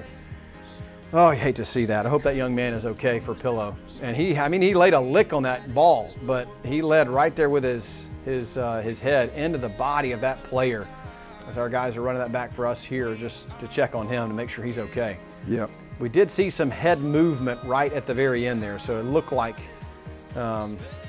he was okay, but they are tending to him. So now we're in Greenville, Prep and St. Joseph. It was a defensive slugfest in the first half there, as Prep finally got on the board with an Owen Ishii touchdown late in the first half to put their first score on the board. They're also underway in Columbia, as PCS is also running the clock, 35-0, leading the Columbia Academy Cougars. Pulaski Academy did not onside kick. They kicked it deep and forced MRA to adjust, and they had to scramble back and pick it up on their 16. Jackson Prep all the way inside the 35-yard line, so they've got it now on their first possession here starting the second half. They're in good territory now, looking for a 2-score advantage and trying to get that first win of the season. That young man runs it hard for the Patriots. And by the way, I know we mentioned it earlier, we alluded to it, and we did some research. There have only been a few times that Jackson Prep has gone with a loss even just to start the season. Not 0-2, but just even a loss. And here are those scenarios. I looked them all up for you because we wanted to have that for you tonight. And I don't know which thread I put it on. Well, I know you texted to me. Yeah, I know. Because we were talking about the last time they were 0-2, I believe, was 1976, and they did actually go 0-3. I was incorrect. And in the first year that they played football, they went 0-3 in 1970. Wow. I found the thread. So 1976, they went 0-2. 1983, and here are the other 0-1s, by the way. So only twice have they gone 0-2. Once of those times was an 0-3 year in their first season of football. Then in 1983, 2001, 2002, 03, 04, 05, those 3 years they started off with basically teams from Tennessee that were very impressive. In 13, 14, and 19. Those are the only other years that they actually started with a loss on their record. So that's a team with a lot of wins. The young man from Pillow is walking off with some help. But he's walking. But he is walking off, and that's a very positive thing. Very, very good sign to see. Oh, that was very frightening. Jackson Prep nearing the red zone now, and I misspoke on that score. At Pulaski, that 2-point try gave them a 39-28 halftime advantage as they just went to halftime in Little Rock. Jaguars lead the Bulldogs in Madison 21-13 at the break. They're still performing in the bands and getting that stuff going. After Madison Central jumped out quick to 14-0, Brandon came back and beat them 13-7 the rest of the half and made that a contest. Got a flag on St. Joe, it appears. That would make that first down a little more manageable. So the number was back to that Super 10 for just a second. It was Greenville Christian, as we told you. They're number 1 at 3-0. Then Oak Grove, who have yet to actually play a game, because they were under the virtual learning, Correct. so they were unable to play. But they, of course, went 13-0 last year, ran the table, defending 6A state champs. They take on Seminary tonight. Oxford, the defending North state champions who lost to Oak Grove in that championship game, they scored 24 and answered last week to beat Brandon. We talked about that heartbreaking loss leading it off. It was to Oxford. They don't play this week. Madison Central and Brandon are playing, as we just told you, of course, you're seeing tonight. Ocean Springs is number 5. West Point is 7. They also are off this week. Ocean Springs has Ocean Springs has Hattiesburg. JA is number 7 in the poll. Shocking for a lot of folks, but they are up there. Clinton is number 8 at 0-1. They lost in heartbreaking fashion to Ocean Springs on a failed 2-point conversion in not overtime, but double overtime. That's right.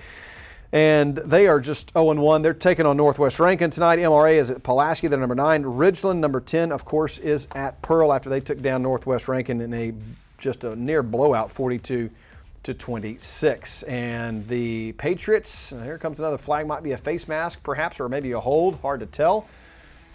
So let's head back to Flowood, where Pillow Academy tries to get on the board for the first time tonight. In a running clock scenario, near a first down marker there. It's going to bring up fourth down, and about 5 yards to go here for Pillows. They just are looking for something positive to happen for them. Greenville Christian is on the board, 9-6 now in Milton, Georgia. They're 25 seconds away from halftime, so Josh, that is huge going to the locker room there. That's massive momentum for Greenville Christian. And they've got to, Coach McClendon has to love where his Saints group is right now in that contest. Oh, Pillow just missed the fourth down conversion, so Hartfield will take over possession on that now. And boy, PCS and Columbia, they're going to be done before some of these games come back from halftime. They're already only 5 minutes left in that contest. And then Heritage is still leading East Union 27-0 at halftime. And now let's head to J.E. Logan Field, where Starkville Academy is trailing Leake Academy 35-10. And there goes Whit Welch again. That young man knows how to run. Have you ever seen the show Friday Night Lights? Oh, yes. He reminds me of Mr. 33, Tim Riggins. Yes. Or maybe even in season 3 or 4-ish, the young man who was at West Dillon and then had to end up transferring to East Dillon because he lived in the wrong district and then hurt his ribs in the. Anyway, I can't remember the kid's name, but it kind of reminds me of that hard runner, hard runner. Watch this big play. That's your favorite guy of the night right here for Hartfield. Xavier Davis, 3 touchdowns already. Almost breaks one for 4. 2 on the offensive end, 1 off of a block punt. Boy, he knows how. He's just got a nose for it, doesn't he? He does. He can move. Columbia is getting close to scoring, and I think they just have gotten their first touchdown of the night. That's got to be a nice boost for the boys from Columbia, as they won't be able to stop the clock, but at least they are able to avoid the shutout. Now let's join the Hartfield commentating crew. It's a great run by Davis. No big surprise there. Garner and Davis now have the ball at about the 21. Garner's looking to the right. He gets it to Dawson Pike, who's going to have some yardage, and he's going to be able to take it in the end zone. Touchdown, Dawson Pike. His first touchdown reception on the season. Well, good clean pocket here. The offensive line working, man, giving him time to throw the ball. Good curl route. It's called a smash concept in football lingo, but just curled it up Joseph right there Craven, in the open Stan zone. Fisher with the call there. We appreciate them for bringing us that touchdown call again for for Hartfield. I was looking at the other screen there. As Hartfield now has got the near 42-point spot up on the board. Yeah, that was an excellent design play. Here's the try for 1 as Hartfield will have a flag. So while they figure that out, we'll go to Greenville, Mississippi, and Jackson Prep is back on the board again. That seam route, we talked about it, Josh. That was to perfection as Garner Watkins hauls in the Paxton Thompson pass. Yeah, excellent job by the Patriots front line. Gave the quarterback plenty of time for that play to develop. You know, that's one of the things with routes that take a while to develop. You have to have an offensive line that gives your quarterback the time to throw it. Extra points up and good. So it's 42-0 now for Hartfield. Here's another glance back in Greenville at that beautiful, just right over the top of the defense. Only person that could make that catch was his own man. This is, boy, no question who kicks extra points for that crew. Louis Gatlin. He's got the big leg. The big boy. Louis can get it done. Almost drove that one out of the back of the fence there. Let's head back to Starkville and J.E. Logan Field is Leake Academy trying to continue their mastery of the Vols tonight. They lead 35-10. Vols deep in their own territory here on 1st and 10. Nice little draw play for a pretty good gain of 6-7 yards there. Yeah, you remember when Starkville came to Jackson Academy, their front line, especially in the first half, they did a terrific job on both sides of the football up front. Here's that touchdown I was telling you about from Columbia Academy. Just shook off all the defenders and got into the secondary. Of course, you're also getting to see a whole lot of young guys play for PCS right now, and you can even tell size-wise where they are. Yes, a lot different. The likes of C.J. Buckhalter on the line are no longer out there, and among others. At some point, we're going to hopefully, now that we got that Brandon feed back up and rolling, we'll try to get you a call from Jake Wimberly coming up in a little while once we get that highlight machine rolling, as a big-time play also happening at J.E. Logan Field, which we'll get to here in a moment. And here comes that predicted call. Watch this play right here. Starkville going for a deep ball, and secondary very active for the Rebels of Leake Academy. Yeah, it looks like the receiver fell, and so that was just a just a perfect pass to the defender. Jackson Freeney with the pick six. With no offensive player to compete for the football. So one more point in that contest now makes that a running clock as well. Or no, that's 31. I can't add, can I?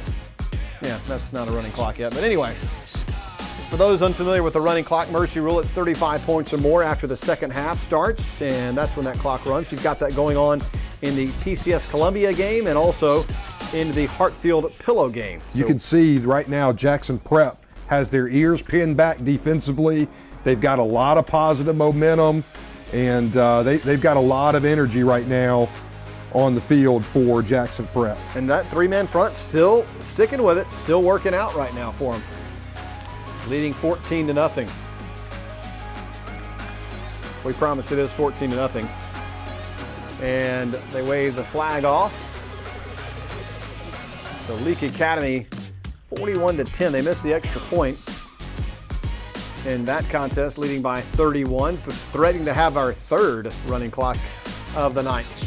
So let's head to Bulldogs and Jaguars with our good friend Jake Wimberly on the call. He's had Gunner open a number of times, so got to get that correct in the secondary. Green.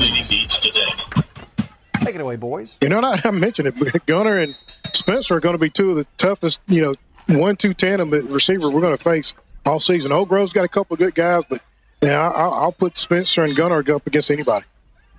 First down and 10, ball at the 20-yard line as we start the third quarter. 21-13, Madison Central's on top. Ball is fumbled around back there, and Sutton's just going to take off with it. And he's actually able to get a couple yards on the play. Yeah, bad snap. Sutton almost lost the grasp there. He was able to pick it up and run to his left, and it looks like he's going to lose a yard. But fortunately, tell you what, he had a lot of real estate ahead of him, but fortunately got pushed out of bounds, looks like by A.J. Griffin. Second down and 8 as we begin the third quarter.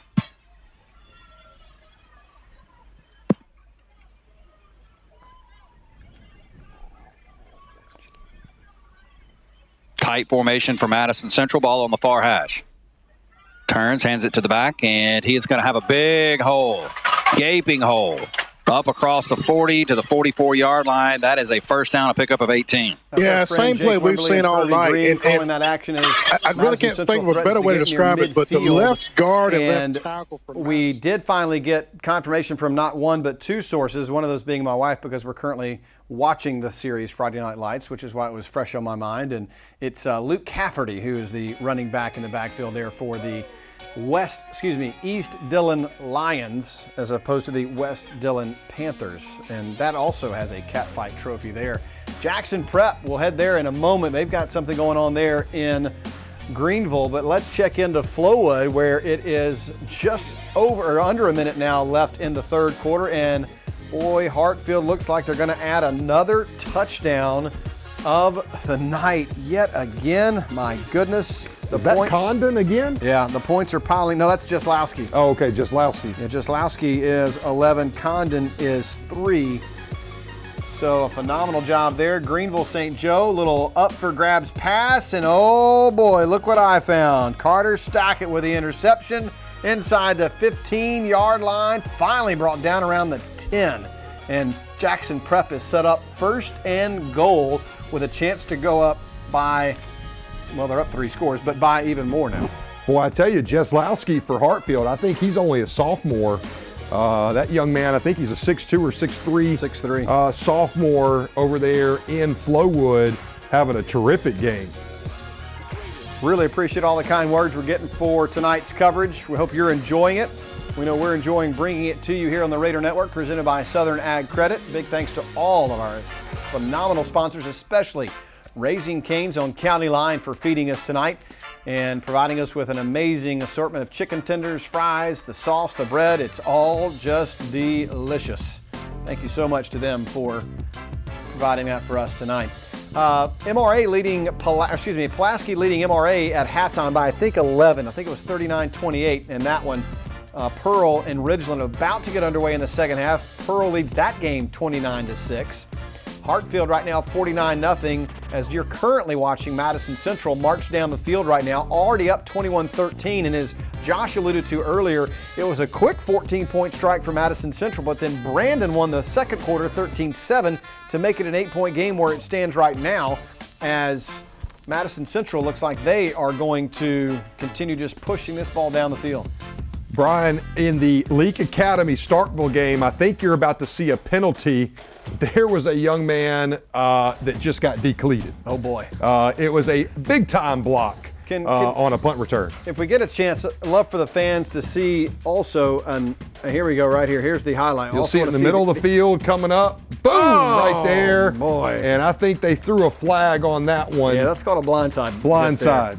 At some point, I want to see if the fans that are just now tuning in get a chance to see the 8-box, because that's something that is we're very, very proud of that Mr. Hinkle put together over the course. There it is. This is just phenomenal, folks. And he's actually fixed all the graphics too, because that's what they do on the Raider Network. It's inside the red zone, and all the logos at the bottom, if you don't know, Prep and St. Joe, top left. Top middle is Brandon Madison Central. Top right, Ridgeland and Pearl. In the middle of your screen, Pillow and Hartfield. MRA and Pulaski there at halftime. Bottom row, bottom left is Starkville and Leak. Bottom center, PCS Columbia. And bottom right, East Union and Heritage Academy. Just an amazing job tonight and making, a lot of folks probably really excited and jealous that we can pull this off. But unfortunately, this will be the only week we can pull this off. Well, I was going to say, I've had multiple texts asking if this could take place while we're broadcasting. No. Let me speak on behalf of the guys in the truck. No. Oh, man. Not at all. All right. Let's go to the jungle, where Madison Central has just pushed it back to a 2-point advantage. Here's how they did it. Boy, it's hard to make out numbers in these, again, the grainy feed that they're having to struggle with.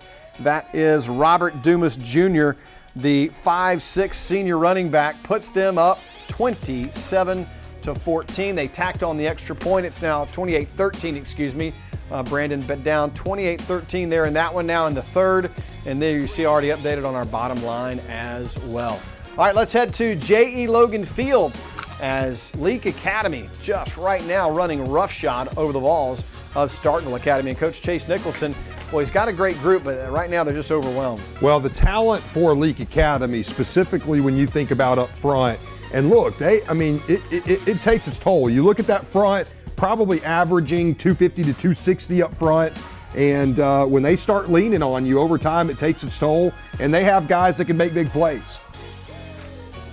Welch runs it hard, Parks runs it hard, Atkinson has the burst, and they can hit you just enough in the passing game to keep you honest. There's another good look here. We'll go through these scores too. Jackson Prep leads 14-0 as they're lining up here for a Louis Gatlin 26-yard try. And about 5:20 to go. He's got the foot, there's no doubt, but I think he pulled it wide left. He did. So it stays 14-0 there. That looked like my tee shot a few weeks back. A little pull? Yeah, a little pull. You don't have hook. a slice? You have the pull hook, huh? Yeah. Wow, I'm impressed. Little pull hook. The hook is more impressive than the slice. Anybody can slice. Yeah. It takes a little more challenging to hook the ball. I never could hook the ball very well. Madison Central is your center screen. Jags lead the Bulldogs 28-13 there. Pearl Ridgeland, your next screen over, 29-6 is the score lead there for Pearl in the middle. You've got Hartfield now up 49-0. There's only 8 minutes left in the game now there. That one will go dark here soon. And MRA and Pulaski are still at halftime, as we told you. They're not even going to start the second half before that game ends probably. And then on the bottom row, you've got Leake Academy leading Starkville 41-10, 5:45 left in that contest. Center screen on the bottom row with 5 minutes running now, 35-6. Columbia is on the board, finally avoiding the shutout. Also, East Union just got on the board, 27-7. Heritage still leads that one in the third quarter, and those are 8 featured games, along with Greenville Christian right now at halftime, trailing the Collins Hill Eagles in the 2021 Freedom Bowl 9-6. So the boys from Greenville Christian hanging in there. Looks like the Pearl Pirates just had a big interception. Arg, matey. Arg, matey. Well, it looks like maybe Ridgeland's staying on the field, so maybe it was a close call. I couldn't tell. It was at the top of our screen. They are on the top right hand of your screen if you're watching, and I'm not sure what they're marching off. That could have been. Looked like the quarterback, Dice, got popped pretty good. I think we got to look at it right now. We'll take a full screen look here. That's what we can do here. We'll roll it back, and here's, might have been that. Yeah, they're going to call roughing the passer, or maybe pass interference. Either way, it does go against the Pearl Pirates. Yeah, because that was an interception. What a great job high pointing the football by the defensive back for Pearl.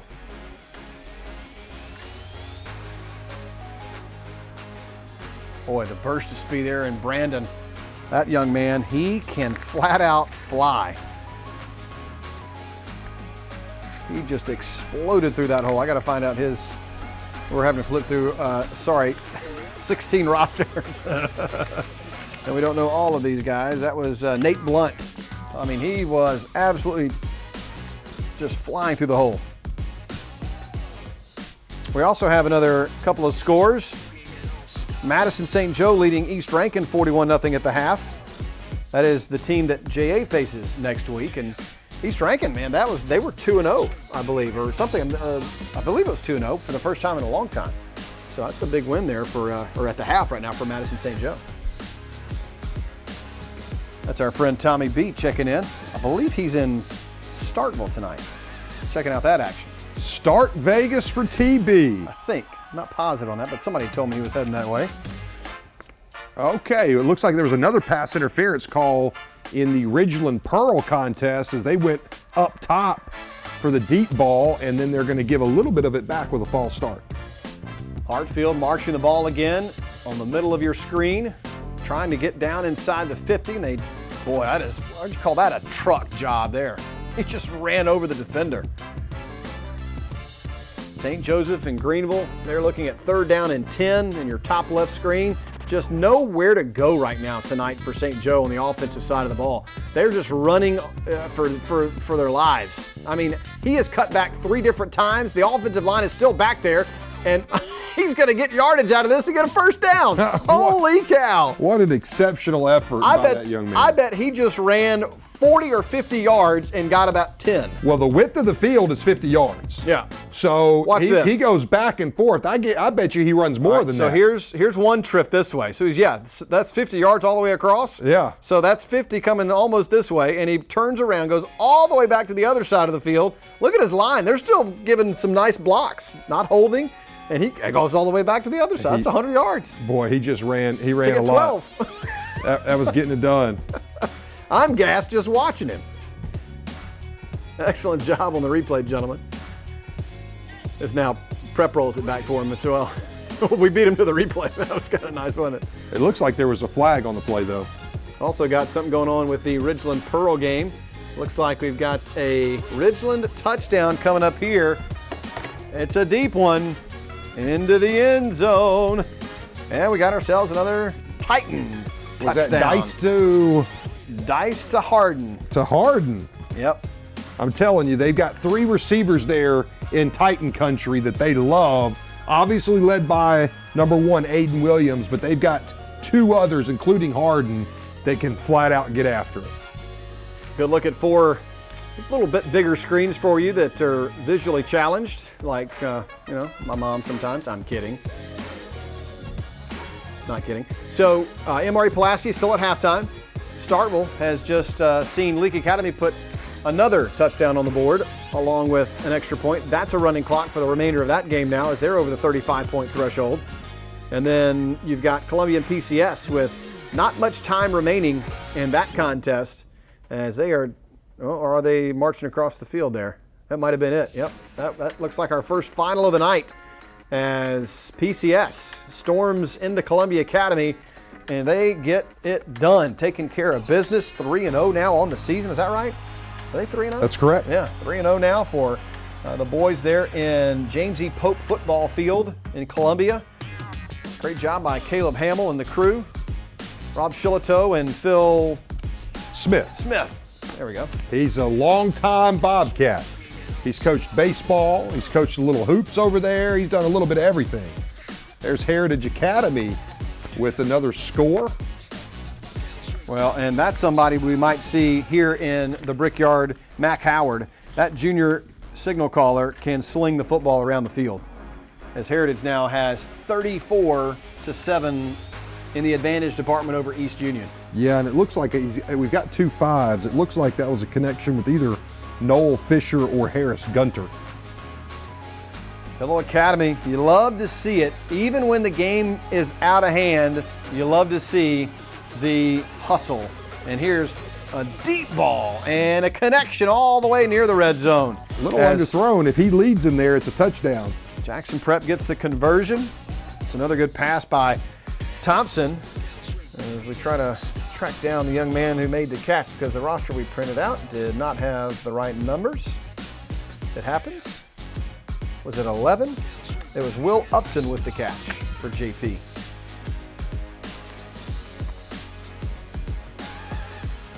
Pearl still leading 29-13, trying to answer the Titan touchdown with one of their own. Just under a minute to play now in Flowood. We're about to have our second final of the night. Already the bottom center of your screen is frozen in time now, with a final there of 35-6, I believe was the final. Back to Greenville we go for a little Jackson Prep in St. Joe. Why don't we turn up the volume on the boys in Greenville if we can. That's Russ Robinson, William Griffin, and John Andrew Griffin. There's another touchdown. I'll call it for him. Touchdown, Patriot.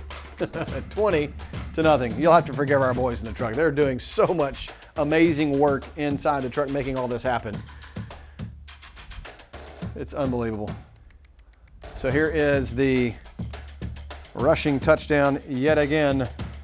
And that's the second score, I believe, for Owen Ishii. He had the first touchdown as well. They've gotten their mojo rolling, got a little confidence, put it in the end zone, if you remember, right before the half. And looks like maybe there was a big play in Pirate Country. We'll get to that momentarily. There's a final in Flowood. 49-0. Hartfield Academy over Pillow Academy. Prep tacks on the extra point. There's the final at Hawk Field. And the Hawks fly high to 3-0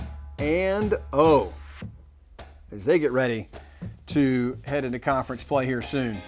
There's a lofted ball. There's that nice catch again.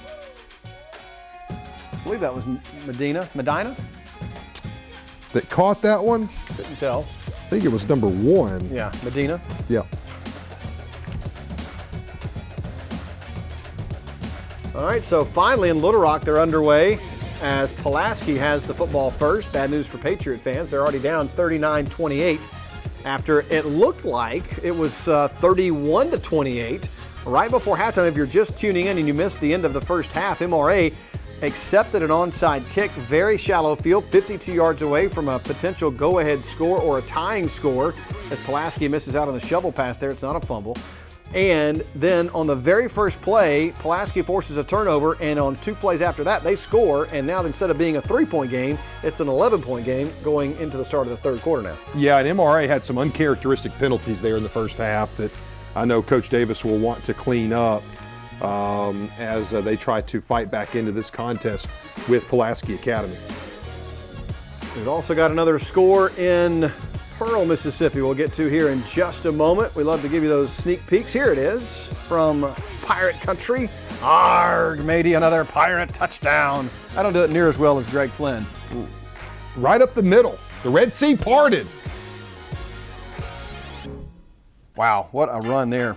Don't have him on our roster either that we printed. So again, it's sometimes hit or miss. It's 20. So congrats, 20. That's another Pearl Pirate touchdown. So they're up 36-13 now in that contest.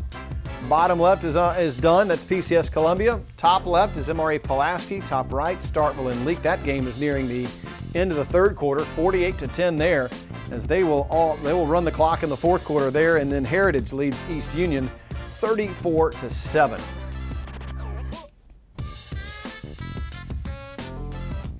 Prep's leading 21-0 in their game. Madison Central still holding a 28-13 advantage over the Brandon Bulldogs. I don't have a roster for Madison Central, but their quarterback is a nice-sized young man and has really played exceptionally well. That's Is it Sutton? Vic Sutton, yes. Yeah. He's the young man that took the job. Yes, last year. Yep, for Tate Collins, who got injured, who of course transferred to Jackson Academy after he didn't win the job back, basically, as Vic did a great job with it. Yeah, he's done a terrific job. You know, there's an adjustment I see that MRA has made defensively. They've got both JJ and Tyler Latham coming in and out defensively, and that's part of their, that's 2 of the 3 running back system that they use a lot. Which is going to be unique as they, try to move the football. They've been rotating those 2 in and out on the defensive side of the ball. Boy, a lot of just great defensive play by Jackson Prep tonight. They really have, as you said, Josh, pinned their ears back this evening and just come after St. Joe. And even on a trick play, they couldn't get it to work. Yeah, and it's amazing what happens when you start building some positive momentum and you start getting that feeling back. And, they got that mojo late in the first half and have just continued on. I mean, there is no question about it that Coach Turner needed his team to perform to its highest level tonight to shake off the doldrums of an 0-2 start, to get that first win, turn things around, and now head in the right direction. Yeah, certainly. That's not something that those young men are used to over there in Flowood. And so, when it happens, well, like Inky said, it's not about if adversity is going to come. You are going to face adversity, and how are you going to respond to that adversity? Tonight they have responded well. 21-0 that game. Let's head over to Little Rock and MRA and Pulaski again. It's 3rd and 6 for the Bruins. See if MRA can get a stop on defense. Here comes Blanton up the middle. He is an All-American for a reason, folks, and a Dandy Dozen as well. He's the only MAIS player to get the Dandy Dozen nod this year. It doesn't happen often for an MAIS player to get that nod, but very well-deserved honor there for him. Yeah, number 7 ranked player in the state and a Mississippi State commit as well. I tell you, when you look at the top 25 within the state, Mississippi State has really done a great job recruiting those young men and winning some of those recruiting battles. Hey, I don't want to get you guys too excited, but hey, by the way, tomorrow college football starts. Oh, by the way, I can't wait. Oh, I'm so excited. So make sure that you get ready to watch some good football tomorrow. Should be fun. Boy, Pulaski Academy with a big 4th down conversion.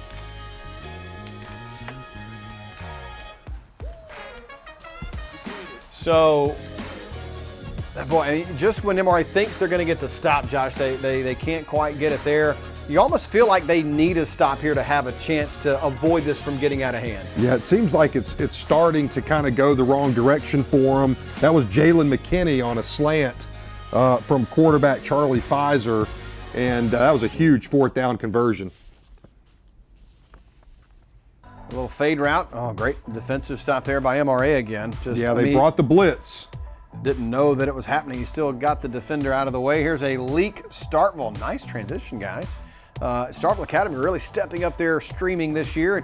Coach Chase Nicholson really encouraging those kids to do a great job. In fact, one of them actually took a tour of our Raider Network production truck while they were here on week 1, which is really cool.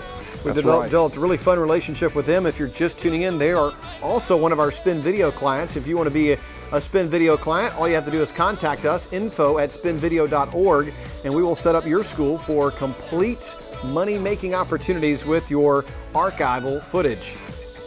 What a great opportunity. I know, as I've looked at, and we started a network at the previous school where I was, we certainly picked your brain a lot.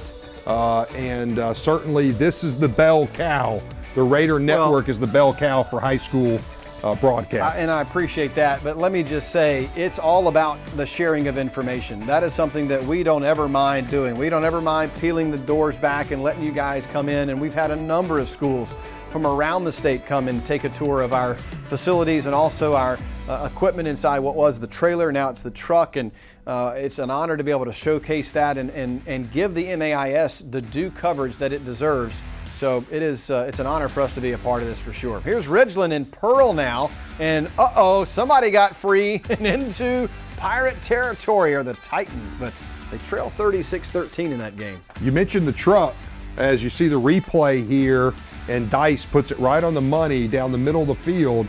You mentioned the truck. I had a chance to tour the truck that did the MRA game last week.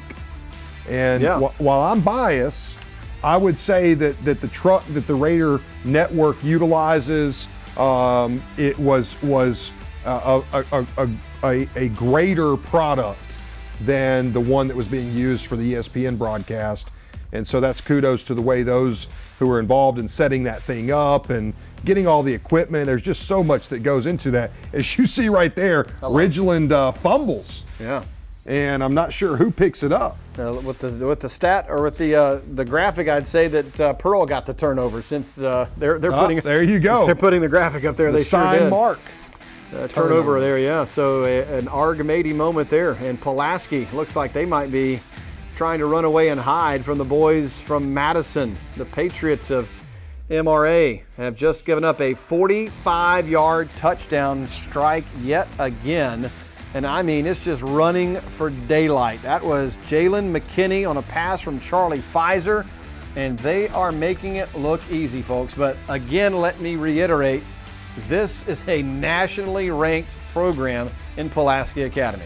Something that's been impressive about Pfizer to me is he really throws the football really well on the run. And both sides, to his left, to his right, across his body.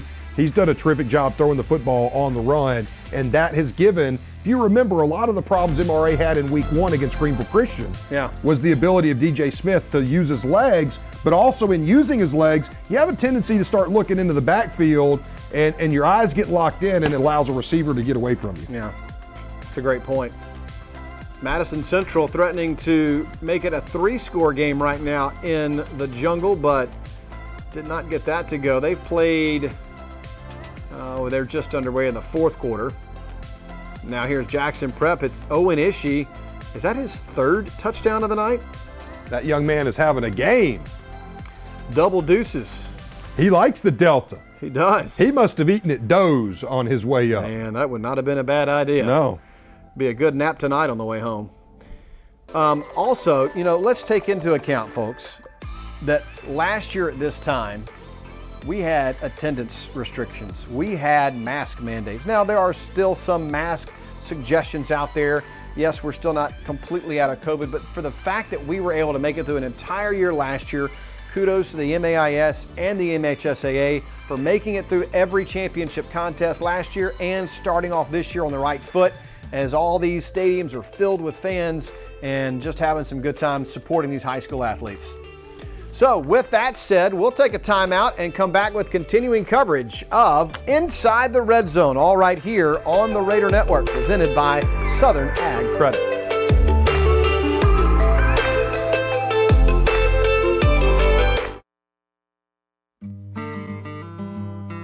How do you unwind? Whether it's hunting, riding horses, or just sitting around a campfire. It's better on land you own. Southern Ag Credit can finance that land. Give our Ridgeland office a call at 601-499-2850. Jamie, Kevin, and Pate will get you started. Or visit us online at southernagcredit.com. Britain's Jewelers. When words alone are not enough, give the gift that shows how much you really care. A diamond from All Britons.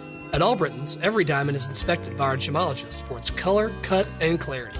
So regardless if you choose a round, oval, or cushion-cut stone, you will always get the best diamond value at All Britons. Engagements, anniversaries, or just because. Mississippi's foremost diamond merchant since 1920 is All Britons, your diamond store. All Britain's Jewelers. Just 3 seconds left in the game, and the Raiders trail by 5. The ball resting at the 40-yard line as the signal caller sets the line down. And Annie is now checked into the game at wideout. He barks out the signals and now looks Annie's way. She gives him back a nod, and Annie takes off down the sideline. He sees her breaking free from her defender. He sends it all the way down to the end zone. Annie is there. Annie leaps up into the air. Wake up, Annie. Time for work. Environment Masters. Hassle-free plumbing and AC. Box combo, please. At Raising Cane's, we do one thing, and we do it better than anyone else. So why not let our food do the talking?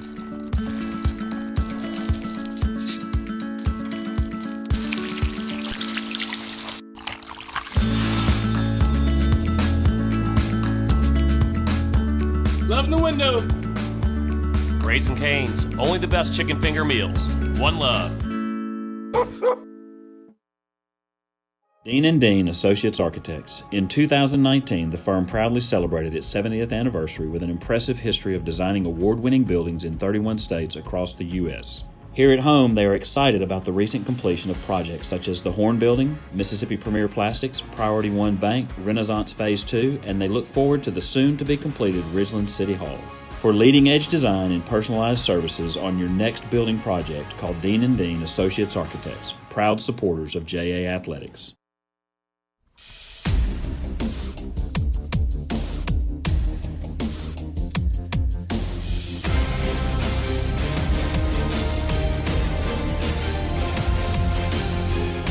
Our coverage brought to you in part by Taylor Power Systems, Brown Bottling Group, and Merit Health. And those are just some of the images of the destruction, damage, and devastation that happened on our Gulf Coast region and now into the eastern seaboard as Hurricane Ida, tropical storm, tropical depression, just nonstop rain is what it was. And our thoughts, our prayers continue to go to those folks as they try to recover. They try to find power. They try to find rebuilding. And that's why we are in here tonight, because Oak Forest suffered some massive damage to their school. Their gymnasium completely flooded. Massive loss of buildings, and they didn't even know where some of their kids were because of the separation where everybody was just trying to take cover. So again, our thoughts and prayers go out to the entire community of Oak Forest as we continue to pray for the OFA Jackets. All right, so MRA and Pulaski Academy. That is our next highlight. There have been a lot of those highlights tonight in Little Rock, Arkansas, as the points, they've been a-coming, not only on the Pulaski side, but also from Mr. White and the MRA Patriots on the Madison side. Yeah, that was up top to Davis Dalton for MRA, and then J.J. Latham punches it in. So MRA has gotten themselves back to within 10 as they go for the pooch kick. And Pulaski will take a knee at the 35 and hold it there. Over to Rogers Stadium we go as Pearl tries to put the pedal down on Ridgeland, which is just crazy to think. We got another final in Starkville, Mississippi, as Leak Academy takes down Starkville Academy 48-17. So 3 finals in the books. Hartfield is a winner. PCS is a winner, and now Leak Academy is also a winner. There's your final score right there as the boys from Madden take down the Vols 48-17. So far, you and I 3 for 3 in our picks because we both picked all 3 of those. But right now, you've got Pulaski. I took MRA, so that's one where we differ. But I had Pearl. You had Ridgeland, so we're a wash there. The only difference, I think, is Greenville Christian. And again, technically, folks, that game is not being covered tonight on our coverage, so that was a bonus game. Good point. That was a bonus game. I don't count on that one. And then I do actually have one other difference. But I had Brandon, you had Madison. Here's the reality of it, though. There's 9 Supreme Court justices because you can't have a tie. You can't have a tie. You can't. That's so you've call. got to have an odd number. It's not going to matter because, unfortunately, my boy Jake Wim and the Brandon Bulldogs, they did get another touchdown, but they're down 28-19 now. So there's that. So well, they've stayed in that one. The one that's been surprising to me is, and listen, Coach Hunter really likes his group down there in Pearl, and they have some very, very good individual talent there. But to see them up, more than 3 touchdowns on a Ridgeland team that beat Northwest Rankin last week, 42-28, that's a surprising result at this point. No doubt about it. So right now, here is Pearl looking to tack on another one as the boys from Flowood also threatening to add another touchdown. We'll get to Greenville in just a moment as here is the Pearl Pirates score. Boy, I'm telling you what, 42-13 now for the Pearl Pirates. Here's Jackson Prep getting on the board again. Oh my stars! They're folks. They're a point away, a point after away as Luke Womack runs it in, the sophomore running back. He did some damage last year on the JV squad, and they do tack on the Louis Gatlin extra point, and they now have a running clock in Greenville. Yeah, that Pearl touchdown was by Jerry Johnson once again, Jay-Bird as they call him, and he did a terrific job. He's played quarterback, receiver, cornerback. He's done a little bit of everything for the Pearl Pirates tonight. Benny Strozzi Field has a running clock now as Jackson Prep leads 35-0 there. Another good look at the Pirate score. Yeah, he just reads it and basically, a little bit of an arm tackle on him there, but runs through it, scores a touchdown. So you can make your own assumptions too as what you think might be the most surprising score of the night thus far.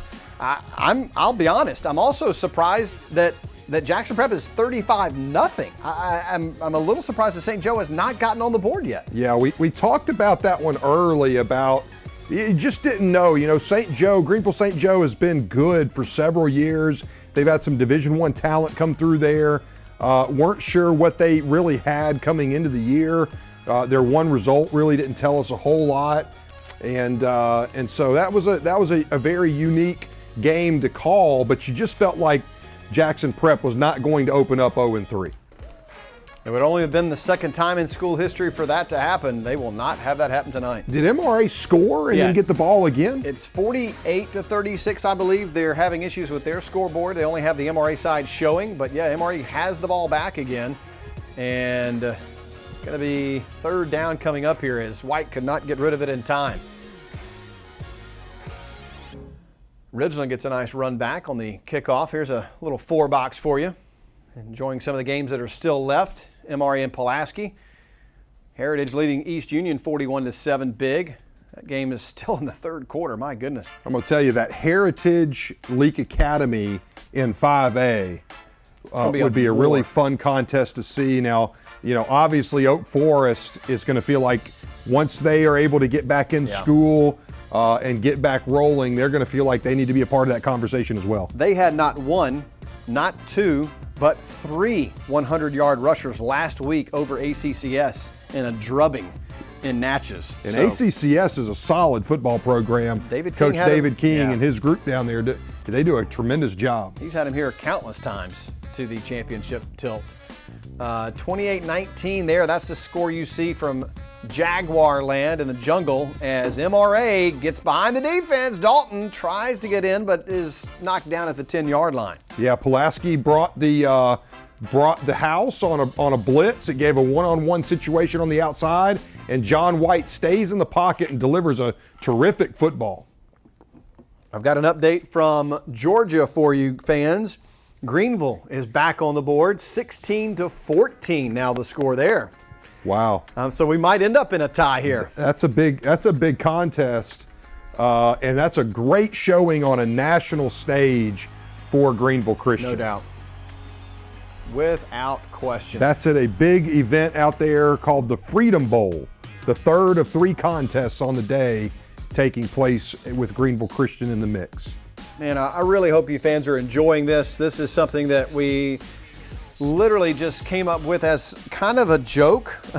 To be honest, we were talking about the fact that one of our staff members had a night to enjoy without kids and a wife who's out of town. So he was going to have a night at the house. We said, hey, we'll just bring all of our Apple TVs over. We'll just stream a whole bunch of games. And somebody piped up and said, why don't we just bring the whole truck over to your house? And we went, that'd be kind of, wait a minute. Let's talk more about this idea. And then it became the Red Zone, what you see here tonight. It literally happened over the course of about 24 to 48 hours time. It's phenomenal that the technology exists and the know-how to be able to put this together. And what a credit. I mean, look at the number of high school athletes that get exposure through something like this. It's just absolutely phenomenal.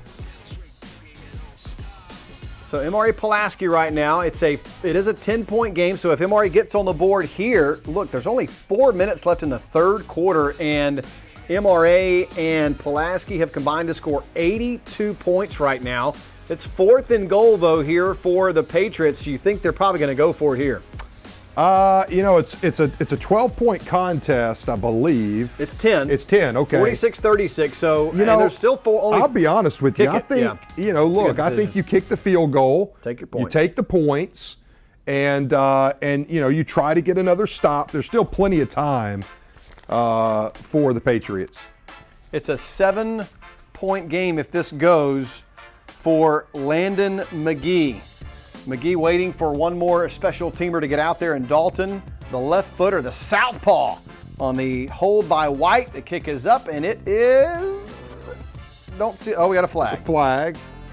It is no flag. Delay. Oh, bummers. They're waiting for him to get out there, and they cost him 5 yards. Yeah. But still, it's not terribly too far. No, he's got the leg to the point that 5 yards doesn't cost them. Let's check in with our friend Ross Haley and Nathan Stamper for this call to see if the Pats can get to within 7. Absolutely. Landon McGee puts his tee down where he wants it, right around the 22-yard line. We'll call it a 32-yard field goal attempt.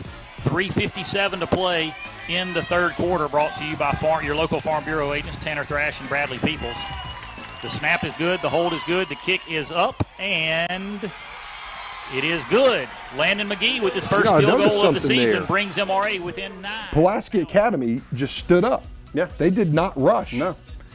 Very interesting. Very curious. They had one outside guy that went hard, but other than that. There's a familiar face on the prep sideline, Nick Brewer, a defensive genius, to say the least. And his defense has shown out tonight. Yeah. There's another interception. There's a pick.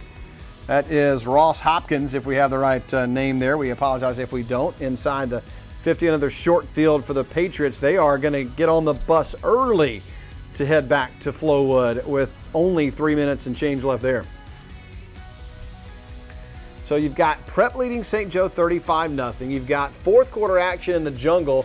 Still 28-19, Jaguars leading, and they have the ball. They're milking the clock right now, trying to make sure they can hold on to the victory there. And Heritage big over East Union 41-7. I'm pretty sure that's in the fourth quarter. Their scoreboard still says third quarter, but I'm pretty sure it's fourth there. And we didn't mention, but Sam Williams, the head football coach at Brandon, was formerly at Ridgeland for a year.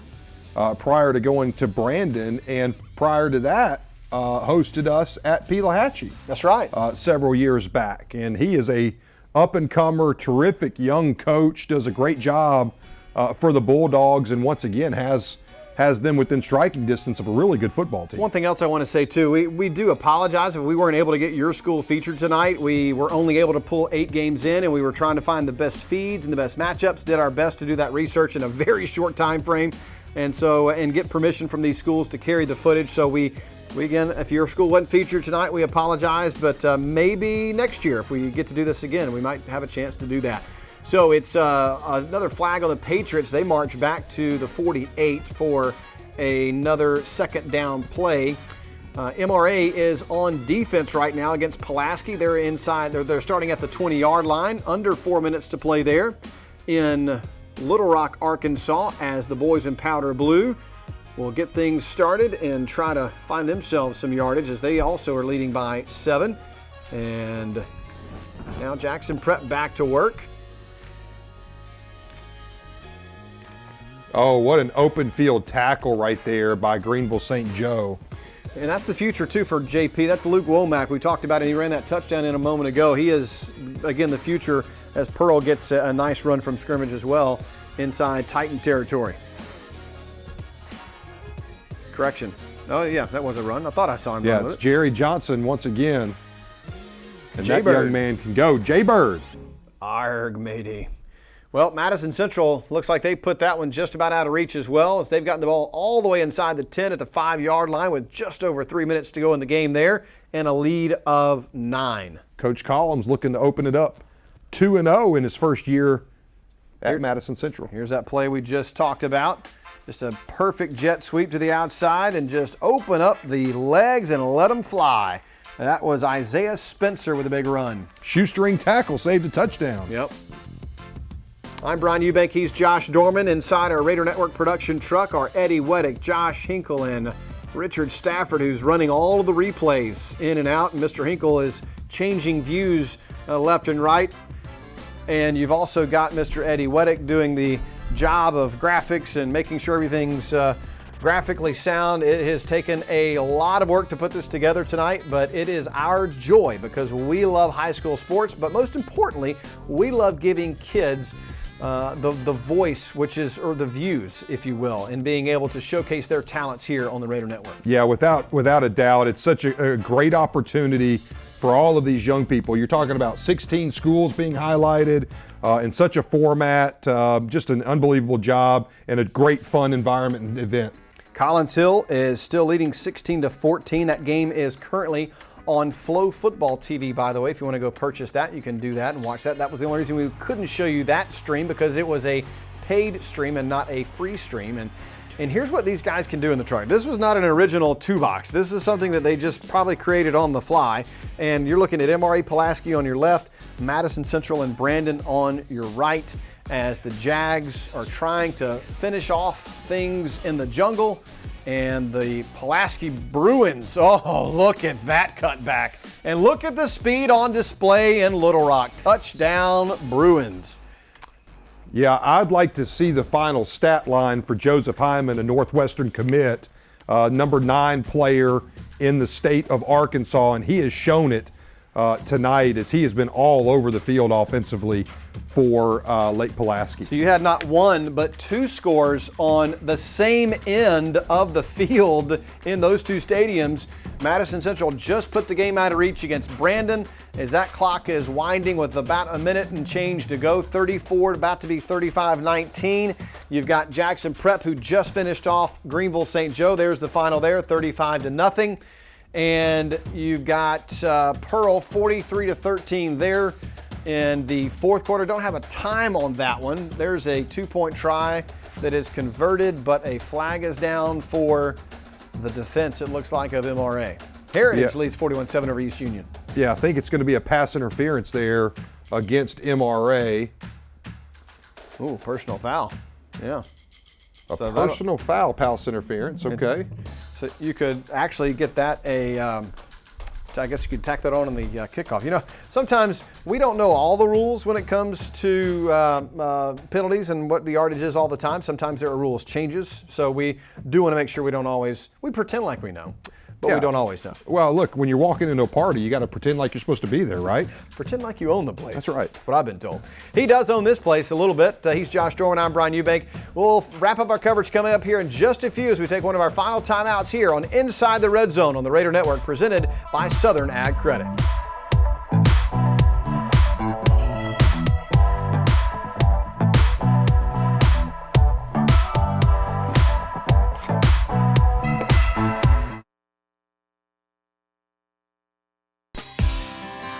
Every one of us is an inspiration to someone. For it is true, it is not what we take, but what we leave behind. So always remember, someone is looking up to you.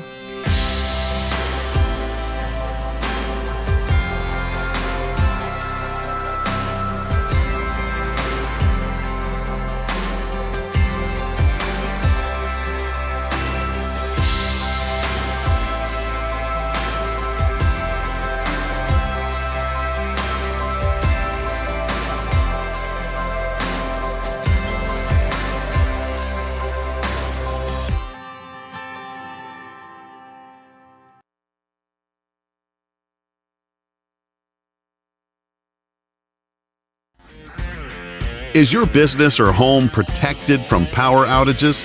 Hurricanes cause widespread outages, with some lasting days and even weeks. Don't wait for a hurricane to hit. Prepare today with a standby residential or commercial generator from Taylor Power Systems. Give yourself an advantage over power outages with a Taylor Power standby generator. Give us a call today at 601-922-4444.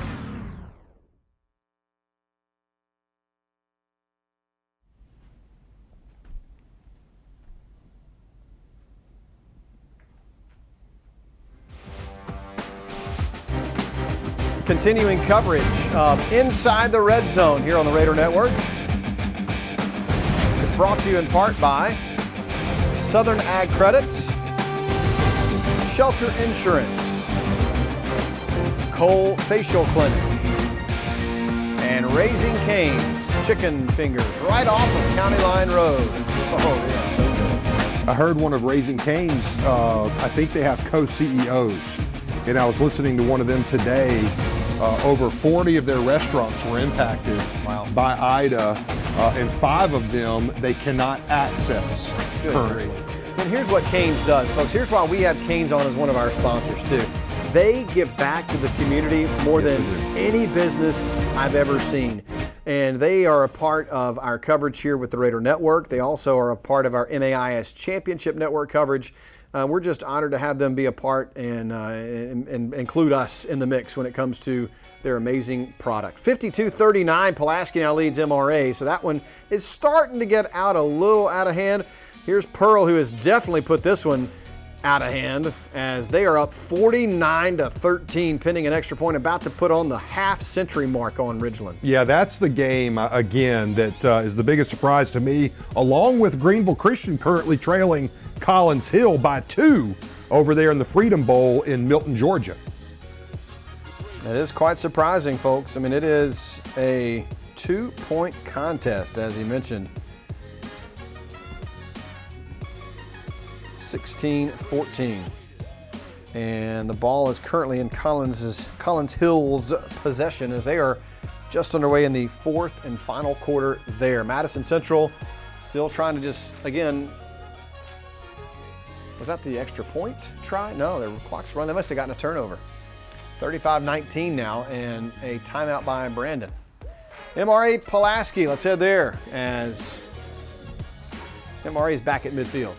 Yeah, they've done a great job in the passing game tonight. Something that had not clicked early in the year. They had really been relying on the run pretty heavily, but John White has gotten in a great rhythm, and the receivers for MRA have done a tremendous job tonight.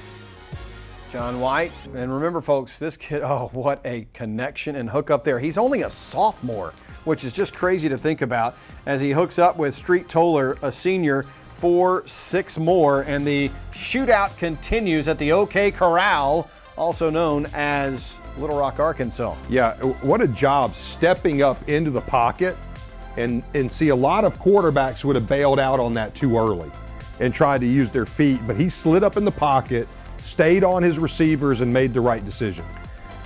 That game going on at Joe B. Hatcher Stadium for MRA. Madison Central getting set to kneel this one out.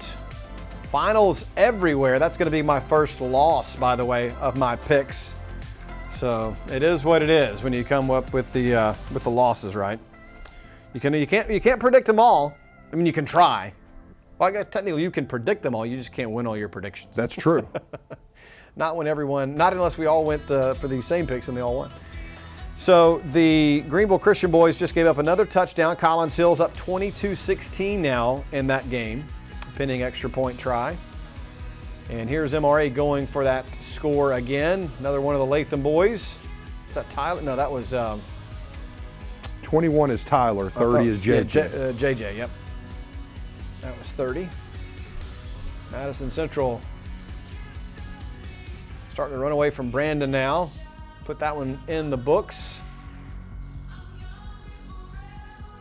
Man, can't tell you enough how much we appreciate all of these schools for giving us permission to stream their games tonight so you folks could enjoy something that no one's ever pulled off before here in the state of Mississippi, and that is a Redzone channel of 8 different high school football games tonight, all right here on the Raider Network. MRA fortunate not to have turned it over on a goal line throw by John White, almost intercepted, and had that one been intercepted, it would have been a house call for Pulaski Academy and might have put the nail in the coffin. Got some other scores. It is Simpson over Lamar tonight, 30-0. Ocean Springs blows out Hattiesburg, showing why they're one of the top 10 teams in the Super 10 poll, 43-8. Hancock over Van Cleve. West Jones rebounds with a win over Northeast Jones, 28-2. And it was also Indianola Academy over Delta Streets, 41-7. That West Jones Madison Central game was a great game last Friday night. Madison Central won at 27-21. This is probably close to the final play of this game. They'll maybe get one more play out of it as the Brandon Bulldogs hung in there. They hung in there, but unfortunately they're going to come out on the losing end of this one tonight as Brandon is going to fall to Madison Central 42-19 as Pulaski MRA just failed on a 4th and goal from the Pulaski 4. We've got to look at that here in just a second. Here's the last play for Brandon. Don't want to miss this one since that MRA game is just now entering the 4th quarter, or about to. And Brandon's smartly just going to slide into, oh, that's 1 minute and 2. I thought that said 0-2. Here's the 4th down try, and sometimes when you set equipment up, you don't realize, oh boy, somebody's going to go in that corner. That was a little fade route to the corner, and excellently defended by Pulaski. That would have made it again about a one-score. Would have been a one-score game again for MRA had they gotten that conversion, but unfortunately, not going to be the case. There's another look at Heritage and East Union, as Heritage has had their way tonight with the Urchins, 41-15. And you're talking about a young man that we mentioned earlier. They'll probably make their way to Jackson and the Brickyard coming up in the championship contests, which will be held here on the campus of JA.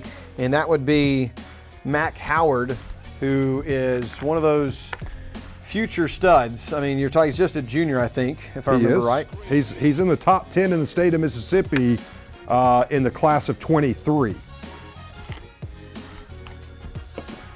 So Brandon and Madison Central is about to go final. Or is it? That says 4th quarter now with 12 minutes to go. Did something go wrong there? Nope, that's the 4th quarter. So their graphics went off a little bit. It is now on the scoreboard. If it says it on the scoreboard, that's a final. So no matter what the screen says at the bottom on the other screen we had with their graphics, it was off. So, yep, there's a final. Again, Jags 42, Dogs 19. What do the players like to say? Scoreboard don't lie. Don't lie at all. Not when it's like that. But we've had a lot of beatdowns tonight. How about Pearl 50? Boy. And Ridgeland 13 as we head back to Rogers Stadium. Look at this drubbing that Pearl has put on Ridgeland. Kind of payback from last year. Ridgeland put it to them in Titan territory last year, and so Pearl getting a little bit of revenge from last year's loss there. Yeah. Justin Hunter is Pearl's head football coach. I believe I said I misspoke of his first name earlier. Justin Hunter doing a great job over there with Pearl, and no doubt about it. So you've got some options here. Here, let me run through again your finals. So it's St. Joe as Pulaski is running the ball back. We're watching on some screens in here. You keep watching that. Oh, there you go. There it is live. As Pulaski has scored again. That is what, 58, I believe now. Holy smokes! So they're not done scoring yet. If you want to keep watching that game, you can. MRAPatriots.live, I think, is maybe the address. Go to MRAPats.org and then Patriots.live. Okay, just Patriots. Okay, MRAPatriots.live is their address. So you can go there, watch the game. I think it's on Channel 1. So you can click on that and watch the finish of that one. Heritage Academy is on YouTube if you want to watch that game. It is 41-15 in the fourth quarter there. And Pearl and Ridgeland, go to YouTube and search for the city of Pearl. That is where they do their broadcasting, or Pearl Pirate Broadcasting, either way. And it is 50-13, and I can't make out how much time is left in that game. And then if you want to watch the Collins Hill Greenville Christian game, that game's going on Flow TV, 23-14. But that's going to do it for us. We've put in a fun and hard day's work, and we hope you enjoyed it. It's been fun. Yeah, it's been a great time, a great event to be a part of, a lot of amazing athletes to be able to cover, and just an honor to be part of it. We're going to upload this file. You'll be able to watch it for your enjoyment this weekend, so make sure you check that out. And I can tell you we've had a lot of fun. Hopefully you have too. So for Josh Dorman and our entire Raider Network crew, I'm Brian Eubanks saying so long from JA, and thanks for watching the first ever installment of Inside the Red Zone, brought to you by the Raider Network. Next week, the Raiders invite the Bruins of Madison St. Joe to the Brickyard. Kickoff is set for 7. Pregame will start around 6:40. To watch this entire production on replay or any other production, you can visit Raider Network on demand at RaiderNetwork.org or download the Raider Network app today. And don't forget to check out Spin Video for those of you schools who are interested in having your archive footage for sale for your patrons.